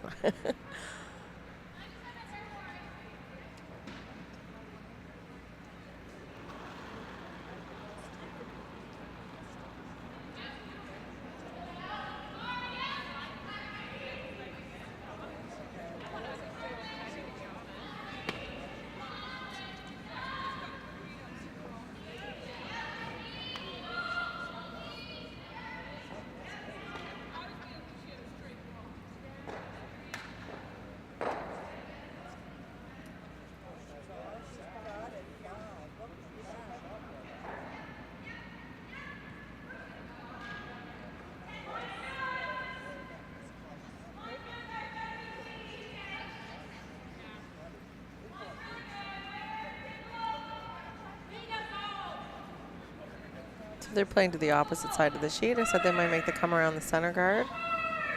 They're just playing to the other side and keeping things as separated as possible.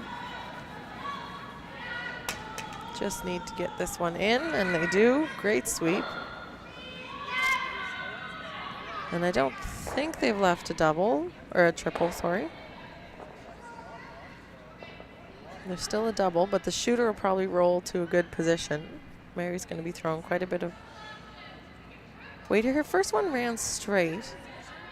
Maybe they have brought the weight down. His first one ran straight and actually wrecked on the front, and this is the same ice, so a little wobble there. Nice recovery.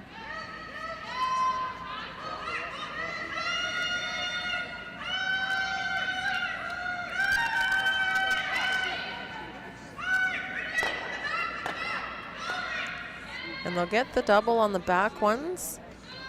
The shooter rolls to be second shot. I think that was about as good as she could do there. So Teresa can't hit this high side too hard and roll away. She's got to stick around in the rings. And you can play that 2 ways. You can play it with soft weight, try and control the line a little bit, or you play it with up weight and know that you can hit a little thicker and roll your shooter in.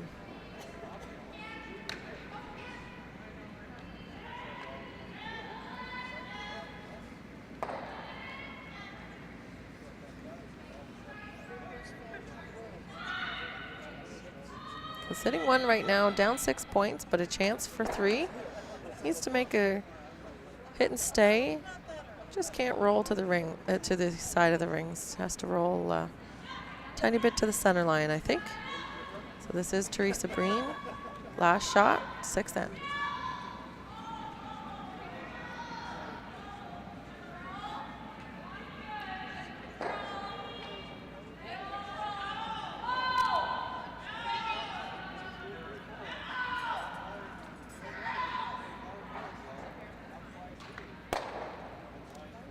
And that one will just nose and stick around, so that'll be 3 back on the board. Team Breen will still trail 6-3, but they cut the deficit in half after 6. Team Pinkey, for the first time since the first end, will have hammer, playing 7. And if you're keeping an eye on the other action here at the 2018 Scotties Tournament of Hearts at the Dartmouth Curling Club, we've got Kristen McDermott up 4-2 over Marianne Arsenault, playing 7. Jill Brothers added 2 points to the scoreboard for a 5-2 lead over Isabelle Ladouceur. And Colleen Jones with 1 in the 5th. They're playing 7, so we'll find out what happened in the 6th. But after 5, led 4-1 over Julie McAvoy.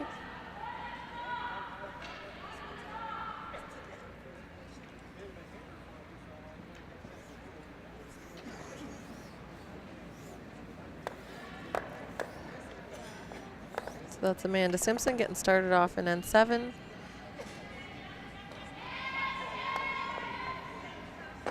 And we're in the 7th of 10 ends, so we're getting down. Team Breen will have to put a lot of pressure on here. They cut the deficit in half, but they're still down 6-3, so need to make something happen. We'll be looking for a steal or 2. We'll get a force, hopefully, out of Team Pinkney one of those ends, and then get a couple more points on the board, try and tie her up. But Team Breen will be looking for steal points here at the back end of this game. We're in the first of the final 4 ends, and 7.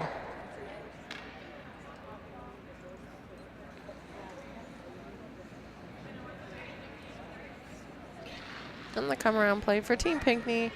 It's fairly simple. They have hammer, they have control of the game, up 3 points. They'll be keeping the guards away.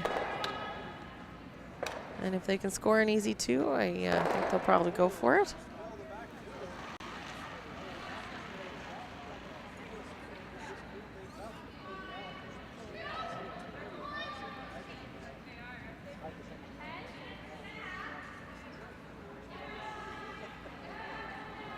Trying to get as much separation out of this stone and the first guard that Amanda threw.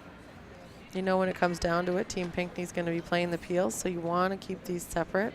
But this one just probably was thrown a little lighter than her first. The sweepers took it all the way. Hog to stop. It can't be removed on lead stones. I'd almost be tempted if I were Team Pinkney, put something over on the other side of the sheet. You don't have to come around, but they are overlapping center guards. So I get the thinking.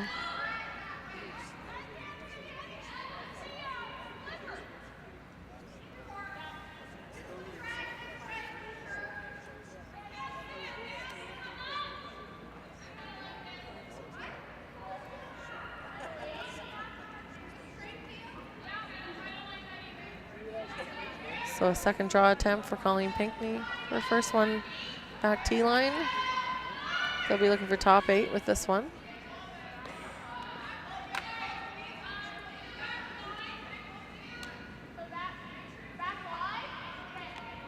And it's light. So it's almost better if they're grouped together. I say almost better. Not better than the called shot, but better than sitting wide open on the other side of the sheet. At least it's grouped for appeal later, because you know that's what's coming. It's not characteristic of Colleen to throw one that light.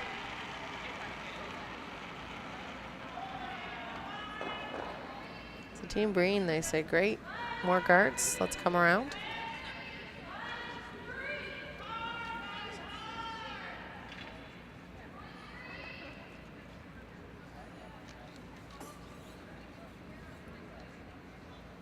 Really need to get a bit of curl out of this one from Jocelyn. The sweepers were on it, saying it was a little light, like a 3. They'd be okay if they were in the top 12 foot. It's not buried, but I think it's partly covered. Enough so that there's no point in going after it for Team Pinkney. So we're gonna try and remove a couple of these front stones here.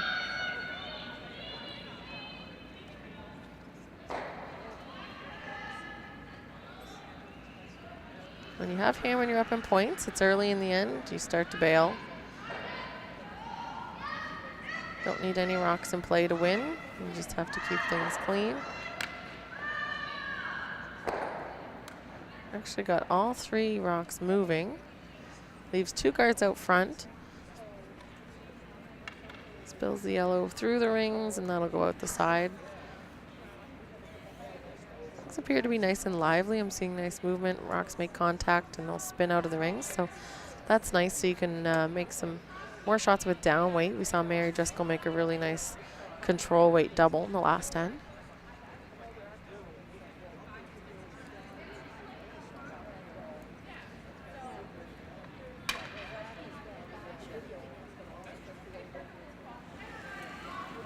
Looking for another come around from Jocelyn Adams here. Like I said, Team Breen down 6-3, really needs to generate some offense. And you get that by putting stones in the rings and clogging up that center line.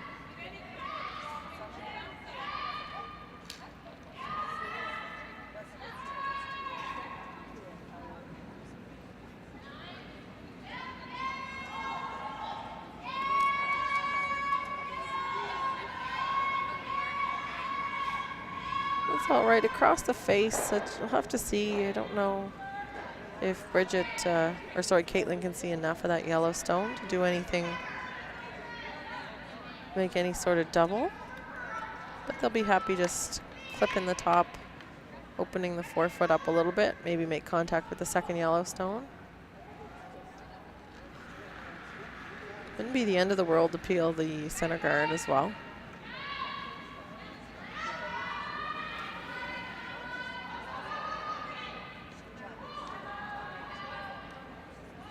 This is the path where we're seeing the best movement in the ice. And they actually got that first yellow to go over the top of their shot blue stone. So the Pinkey blue stone does remain shot. But a chance to come around again for Team Breen. I think Pinkey will have to deal with that center guard at some point. It's not really helping them right now.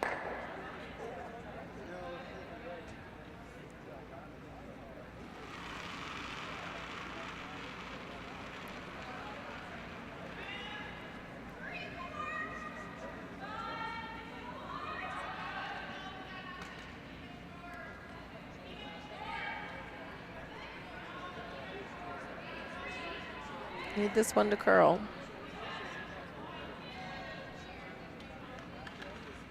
That's the hard thing if you're a sweeper and you think the weight's light and you want to go a little early. And you end up ruining the line a little bit. I think they've left a pretty straightforward double there. I don't know that the shot Colleen's calling is there. She's playing hack weight. It's just really hard to get around that top guard and get any curl across the center line. This is the best spot in the ice to get curl. What you see with a hack or back line weight, that is not a lot of ice.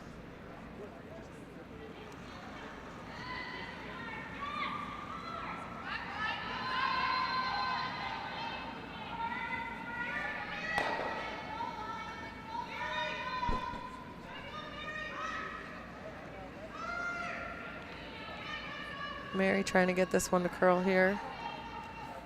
It might come off the top of the first yellow. I think that's an okay result. They sit 2.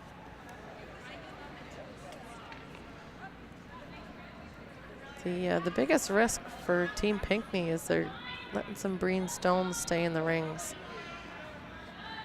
And Team Pinkney does have hammer, but Breen's just looking for a steal. They don't need a ton of rocks in great positions. They just need one in a really good position. And they still have that center guard. So Marley Powers thrown here, trying to hit and stay, although this one's hanging a little wide. Don't want to jam their back yellow, and that'll just get by. Blue still shot, but yellow stone in a good position. If this is hit, and there's no roll made, I think blue will only sit 1.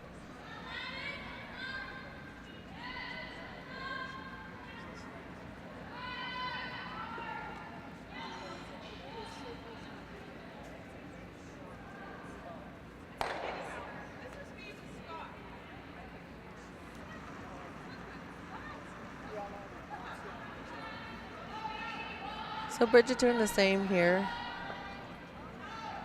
Trying to hit and stay, although this one's hanging wide as well. We might have to try and get it to curl. Team Pinkney's getting a little bit more curl than Team Breen.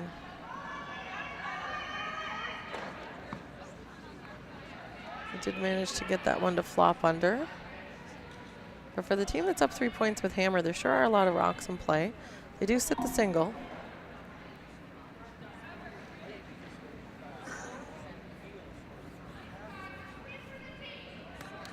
It's a tough call for Teresa. You kind of want to deal with that top blue stone in the top 8 foot, but it's partially tucked under a blue guard on the other side of center line. You can see it there. So the risk is just that you hit it wide and run it into your own, but you have to get something going here. You don't have hammer. You don't want to move that one out front either. They're looking at the double on the blues too. It's a pretty close angle to jamming on your own yellow. So if indeed that's the call, you have to watch the line very closely. Just high a nose gets it, but a little less than just high a nose gets the jam on the back.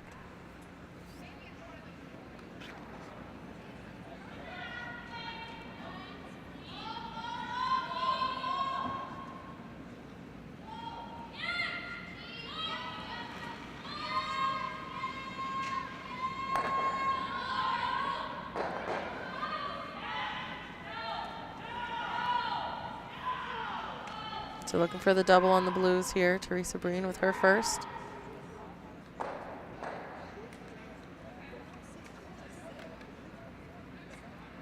So I thought a little too thin, actually. Jammed right into the side of the blue stone. So Team Pinkney remains buried. And for an end where they've played aggressively without having to, they're going to have a chance at scoring a few here again.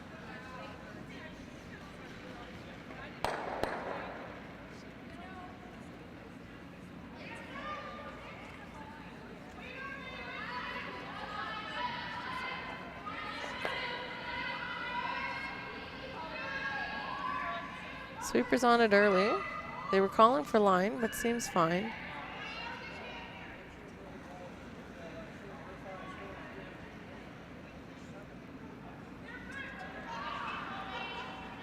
I would have thought they would have played that tighter in, but I think the sweepers knew it was light and just wanted to leave it.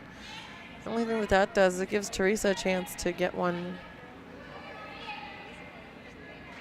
maybe shot or shut down the scoring area to force.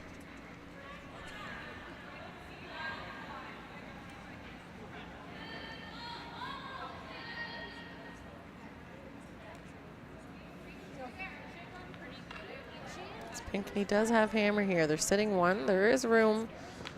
Well, I think there's barely room to get shot there for Teresa, so she's probably just looking to sit in the top 4 foot.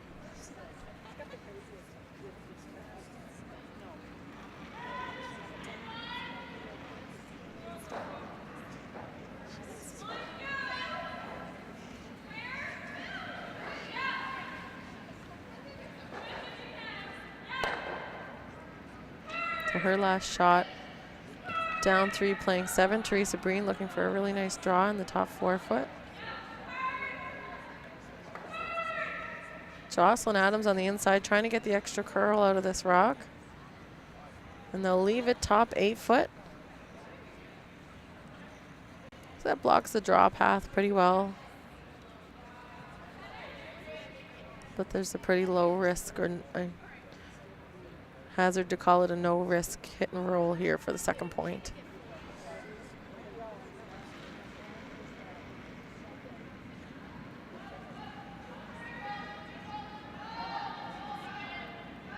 This is Mary Driscoll, last shot. 7th end, looking for the second point. But I don't think that's curling up enough. He can hit nose on the wrong side, so a single point for Team Pinkney. They'll lead 7-3 going into the 8th end. Teresa Breen will have the hammer.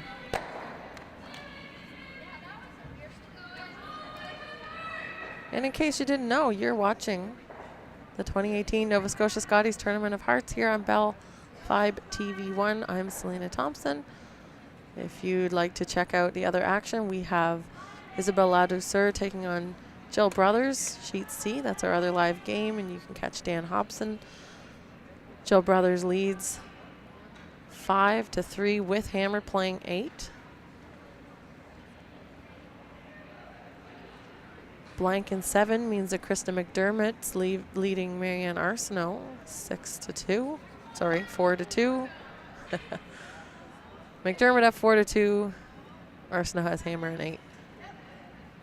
And Colleen Jones, Julie McAvoy with a single in the 7th, playing 8. Colleen Jones leads 5-2. Julie McAvoy with Hammer in 8.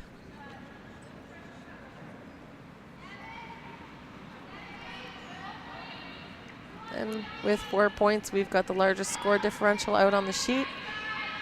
Colleen Pinkey leads Teresa Breen 7-3.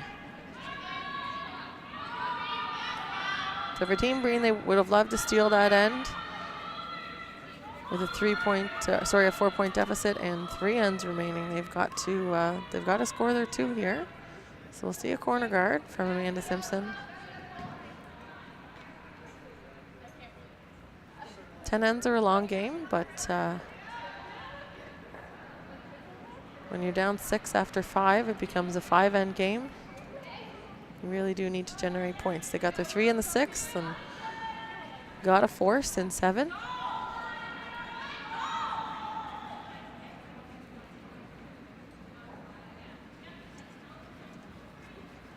A high guard's great on a little bit straighter ice, but it has to be over.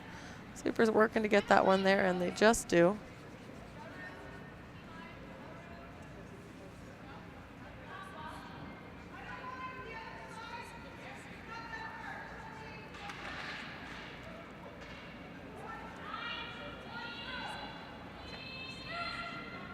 So Colleen put her first stone in the back A foot, and they're just talking about not wanting to leave a stone in the front house in a position that could be hit in a roll behind the corner. So they're just going to put this one on the other side of the center line.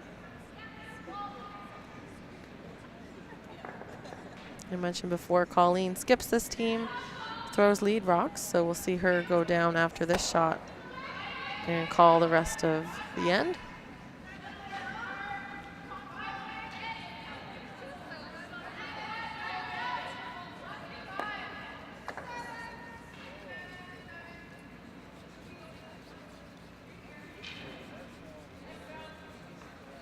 Need to make sure this one is in, so good job from the sweepers.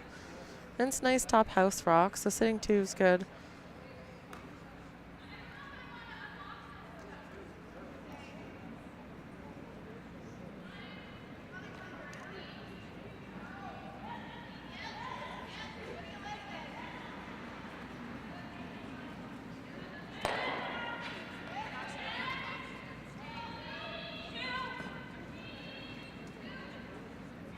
So need to keep these guards fairly even. It's hard to match a high guard quite as high as that first one Amanda threw. This one will go a bit deeper.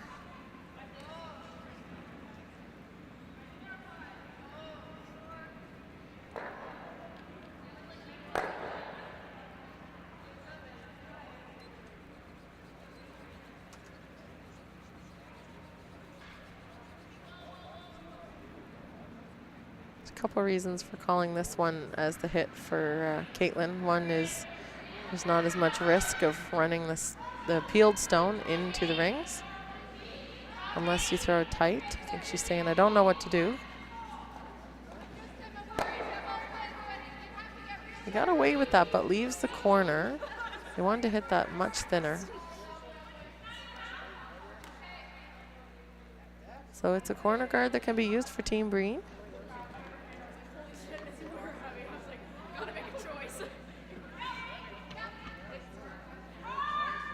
You can see how that corner blew. I know Colleen wanted to throw that. I don't think it would have hurt it to be closer to the center line, shutting down the forefoot. I know she didn't want to leave a hit and roll, but it's now a little bit of a problem rock as they throw peels this end.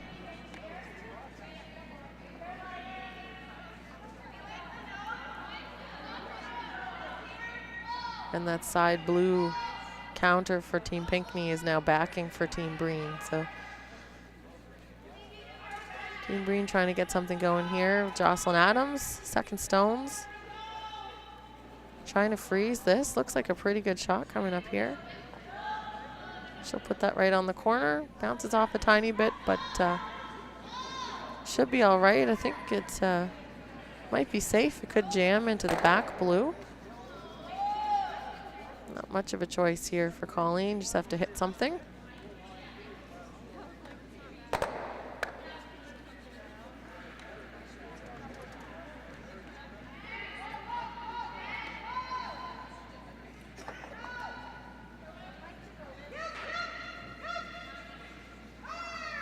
Now the sweep call. Got to get it by the guard. You can actually lose it without jamming. And that'll work. Jocelyn has the same shot again.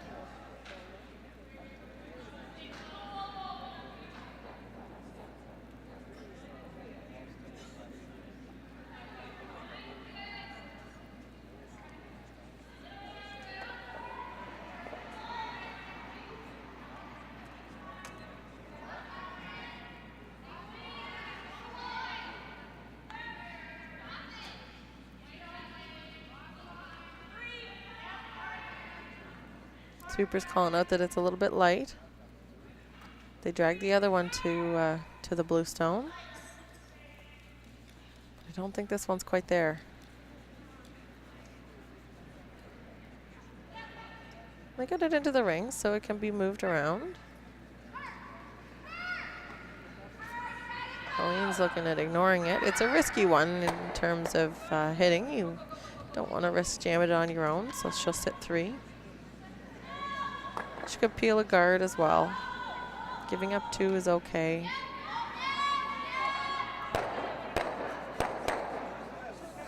But you don't want to give up more than 2 after being forced.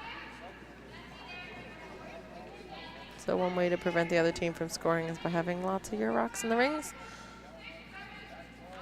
That's what Bridget McPhail's trying to do here.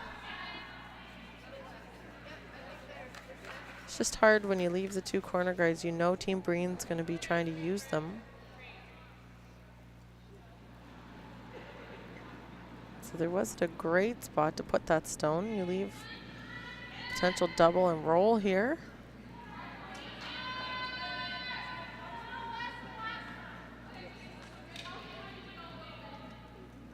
Playing this with board weight, so not a lot of weight. But that's in order to control the thrown rock. With extra weight, if you're ever inside or outside really, it's gone and it won't come back. You can control things much better with a board weight.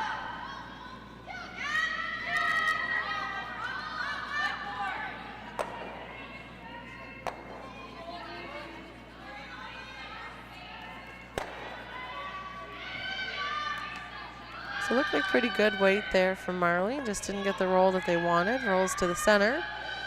But they're keeping the play, they're keeping their corner guards out there and keeping these rocks grouped. So there'll likely be a double again available.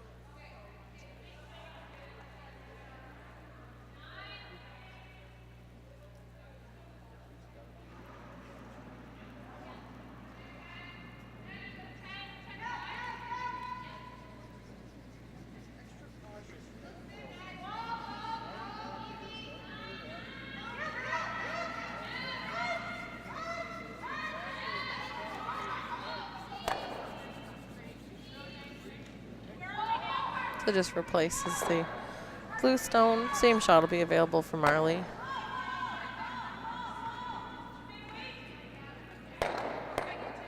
Looks like a little less ice.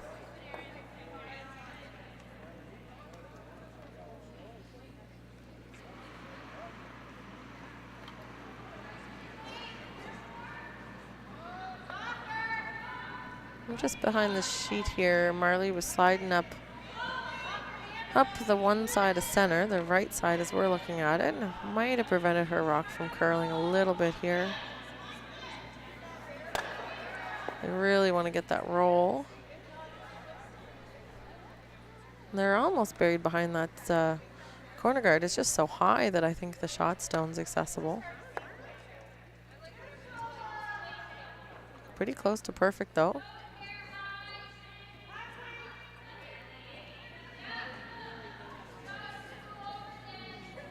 So we're down to skip stones.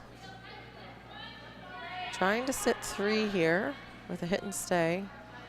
This is just soft hack weight, I think. Mary Driscoll, 4th for Team Pinkey.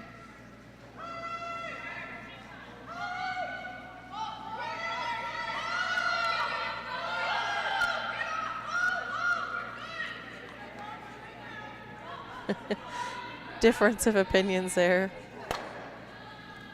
Mary want them to come off the sweep. I think Colleen was okay to keep them on. It is moving a bit more inside out than it is outside in. The sweepers always listen, or they should, always listen to the person in the house, no matter how adamant that the person throwing thinks they're right.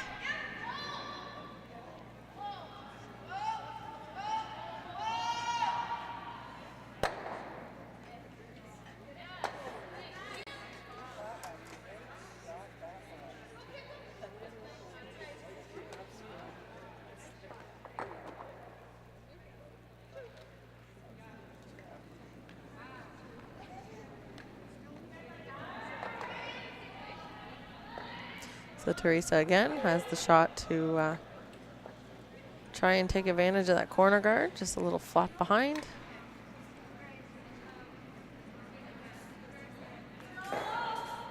Maybe threw a bit more weight than Marley did.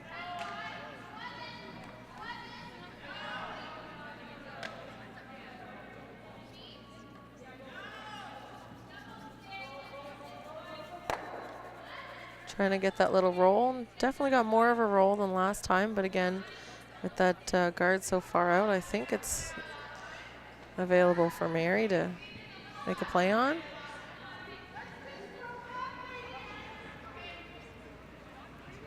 This really is defending against a score of 2, so they'd like to make contact with it and keep the shooter around, sit 3, and then that'll be a force. That'll be a positive outcome to this end for Team Pinkney.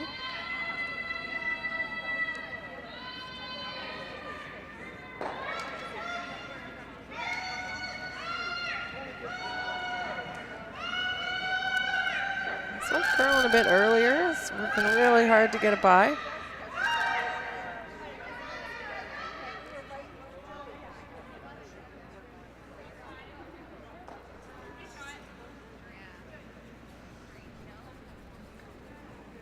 So that one wrecked, and the unfortunate thing was if that blue side stone was out counting yellow before, it's not now. It looks like yellow's sitting 1 here.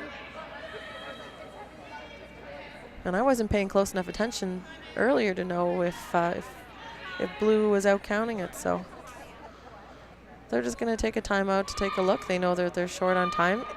Team Breen has 8 minutes and change left, which is enough to play 2 ends. But we're getting down to the end, and they need points, so they're probably going to take some time. So we're just trying to decide here who's shot rock. If it indeed is yellow, I think we'll see the draw called. And if it's the blue, of course, Teresa would have to hit it.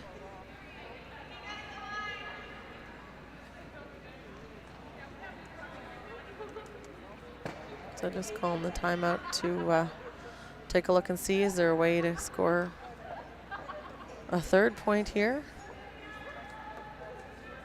I don't think so. You'd have to play real tight to that front guard and maybe make a hit on the yellow, but there's no way there. So you just play the draw. I don't think you need to play it with backing. It is a draw to the 4-foot. With this turn being called, there is backing, but of course if you throw the extra weight, we've seen on this sheet, rocks run a little straight.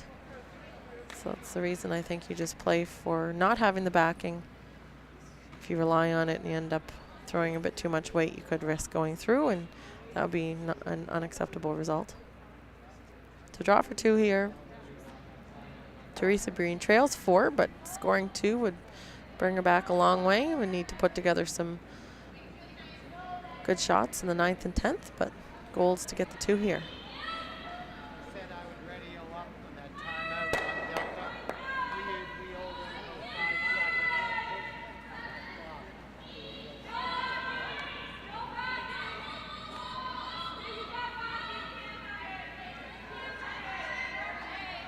So they're playing with the backing in mind, but I have a feeling Teresa did not try and use it. Jocelyn and Amanda just making sure that that one's shot stone.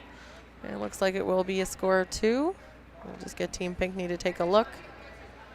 But from what we can see, it's 2. They may stick a measure on those anyway.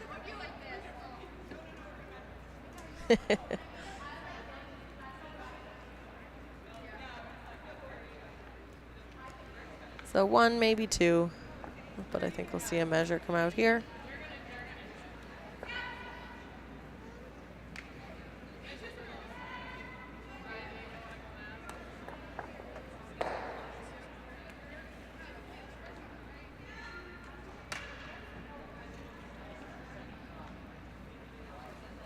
To see the official come out with the measuring device. It's usually good to get one person from each team to to pay attention. Marley will come over. I think Team Breen was pretty convinced it's theirs.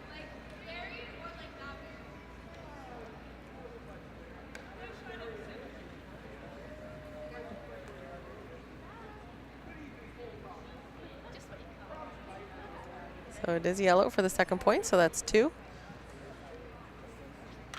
So Breen now down 5-7. Pinkney with hammer as we're going to get the 9th end underway.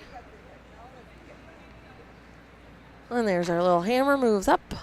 That's my favorite part of the end, the little hammer sliding up or down to show who's got last rock. So what's happening on the other sheets if you're not watching on nscurl.com? Julie McAvoy, I didn't see the shot, but looked like a nice shot in 8 to score 2 and trail 1. She trails 4-5 versus Colleen Jones. On our other feature sheet,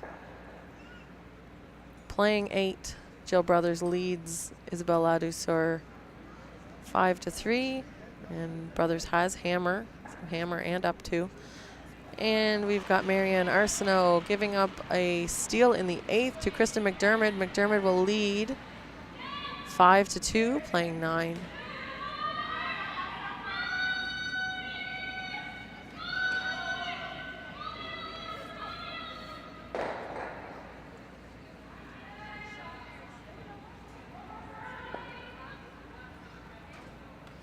So Team Breen down 2 ends to go. They need to put a couple steals together here. I'd love to steal 2 in this end. Stealing 2 is not so easy when your opponents know that you're going for it. Team Pinkney, they've played fairly aggressive all game, even when they've been up in points, but here's a very defensive call, this tick shot. They were playing it into the face of the Yellowstone, but this is actually going to cross the face. They may get it the other way. And this is another example, surprised them a little bit. They actually missed it that way as well. Good weight thrown from Colleen. It is curling on that intern side. Shooter will stick around in the back 12, so not the worst result, but they were playing that to hit the broom side. It actually over curled and missed the tick the other side, so that was way more curl than they were expecting.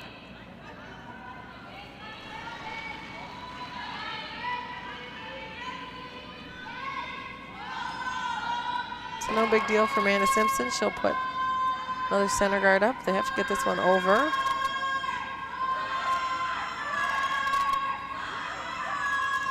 Don't want to sweep it too much, just over. Don't want it too close to that second yellow. It's always a hard job as a sweeper to make sure it's over, but not too far over, and the line's good, and it's always tough. So they're not playing the tick anymore, playing a come around now. Team Pinkney.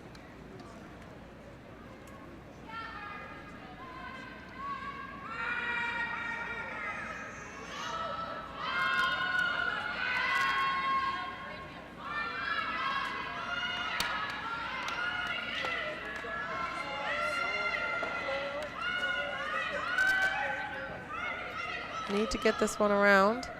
If it wrecks, they just leave another guard, and it's not what they would love.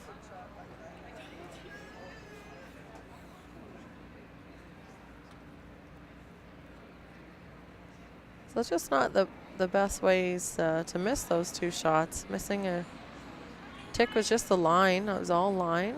And then that draw was a light stone over curled.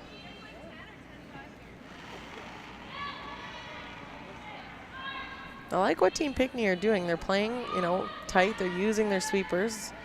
You have to play tight to the guards when the ice is fairly straight.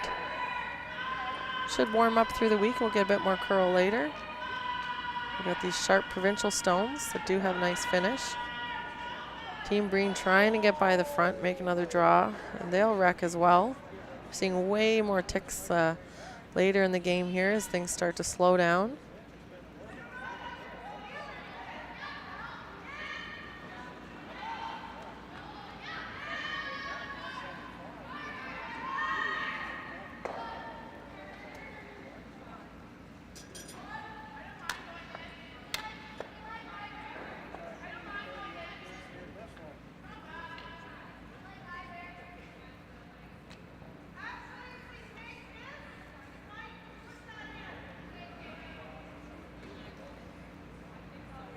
Yeah, I think Team Pinkey, they have hammer here. You do not want these guards in play. The risk with playing the double peel this way is there is a jam at the back.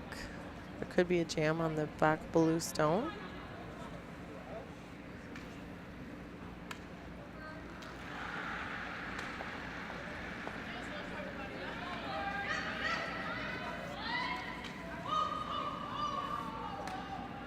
Just like to get some action off a couple of these rocks. An early sweep and then actually overcalled the sweep on that one. They needed to hit it thicker. So it leaves 3 Breen stones out front. Which if you're Teresa Breen, I think you're pretty happy with the situation right now.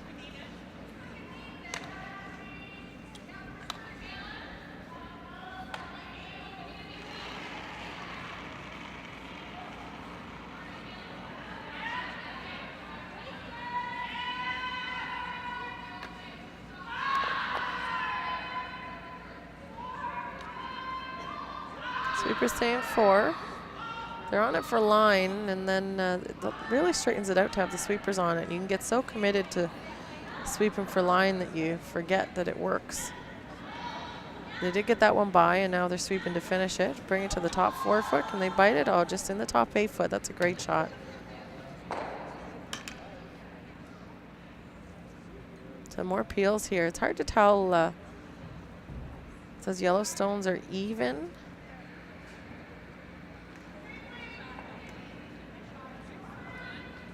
It looks like the center line one's a bit higher, so you hit the high side on this.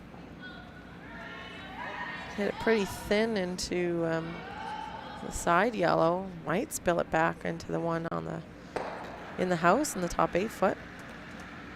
So Caitlin Veach here can get a couple yellow stones moving. And they'll be wanting to roll the shooter way out. And just hit that a little too thick, almost made that that double. But you can see for Team Pinkey, there's not a great opportunity if Breen can keep guarding and they make the single peel. It's not going to be a great opportunity to score because the 4 foot's blocked off with the yellow guards.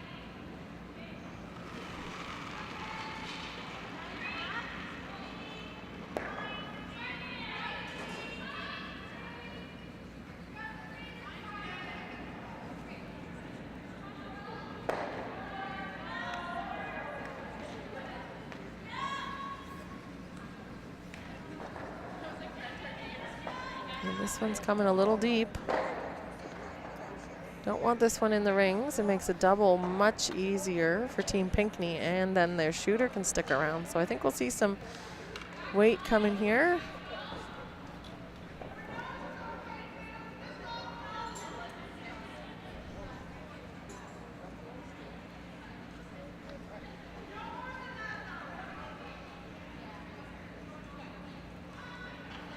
There is a risk of a jam, so I think they, you just hear Colleen saying nose is okay too. If you hit the nose and leave the raised yellow in the top 8 foot, it's not so bad.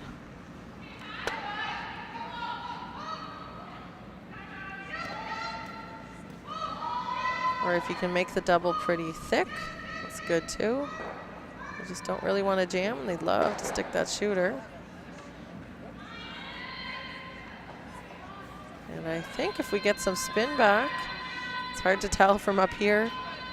In the overhead, of course, we're centered over the pin, so we're looking at an angle at that side rock. Might not be in.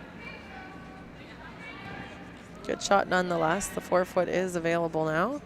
Teresa calling the wide in-turn come around. There you see that stone. It'll never look like it's on. We'll just have to wait and see, but I suspect it's not.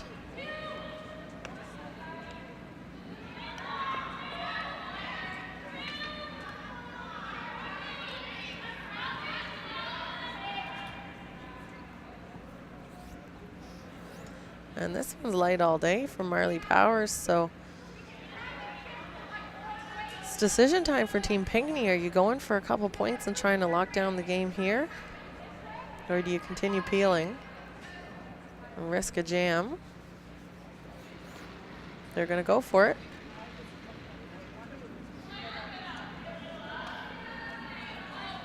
It's Bridget's second, so they're after this stone, there's 4 stones, 2 per team remaining this end. Team Pinkey sits 1, but Breen needs to steal, so we know they're going to be trying to put another one in the rings.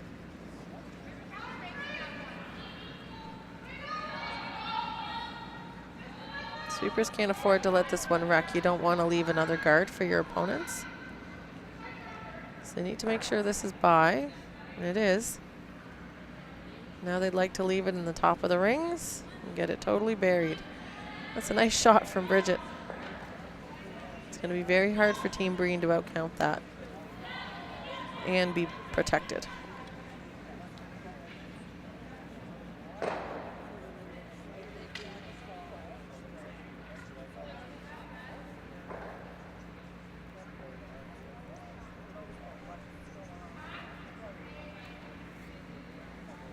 So I think Teresa's playing the freeze on it. She doesn't have much of a choice. Has to try and steal. Down 2, playing 9. And if you are just joining us, 2018 Nova Scotia Scotties Provincial Tournament of Hearts. We're in draw 1, Breen versus Pinkey. You can come out and watch some games. The other, we're sharing with the Deloitte Tankard, so the men's draw is at 2 o'clock this afternoon, and then the second women's draw, 7 o'clock this evening. We're on Canal Street in Dartmouth. $5 gets you in for a game, or you can buy a pass. So let's see what Teresa can do with this draw. They're working hard to get it by the guard.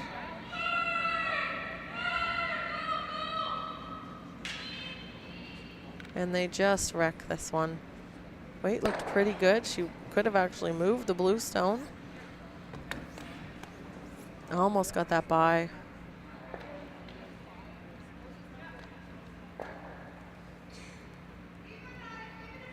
I think I was just going to say, you hear Colleen saying, even if you roll out, rolling out is not a bad option here.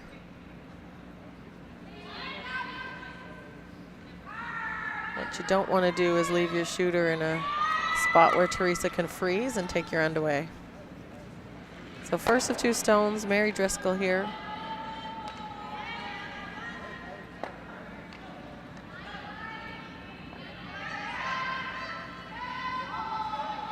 They just don't want to leave the shooter right there, and they will get a roll. So you see Caitlin Veach. And then Marley Powers making sure it's out. So Teresa has that same shot left. And this is really, you got to make it scenario. If this is a miss, Pinkey will have a chance to score 3, and they'll put the game away. They're already up 2.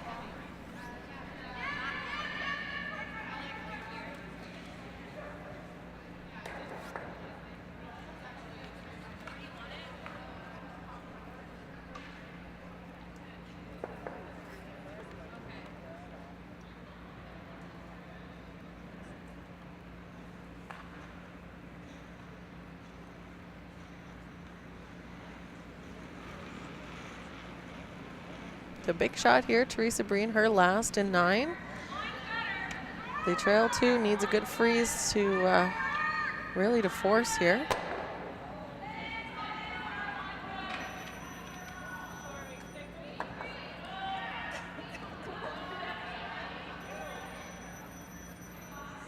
That one's by the guards. Looks like a bit extra weight. It's gonna rub the shot stone, settle on the button, but he won't be happy with that. A very tough shot. She's just thrown it. Had a little bit extra weight on her first one too. So it's an open hit for Mary Driscoll. If they roll out, it's 2 points. If she sticks around, it's for 3.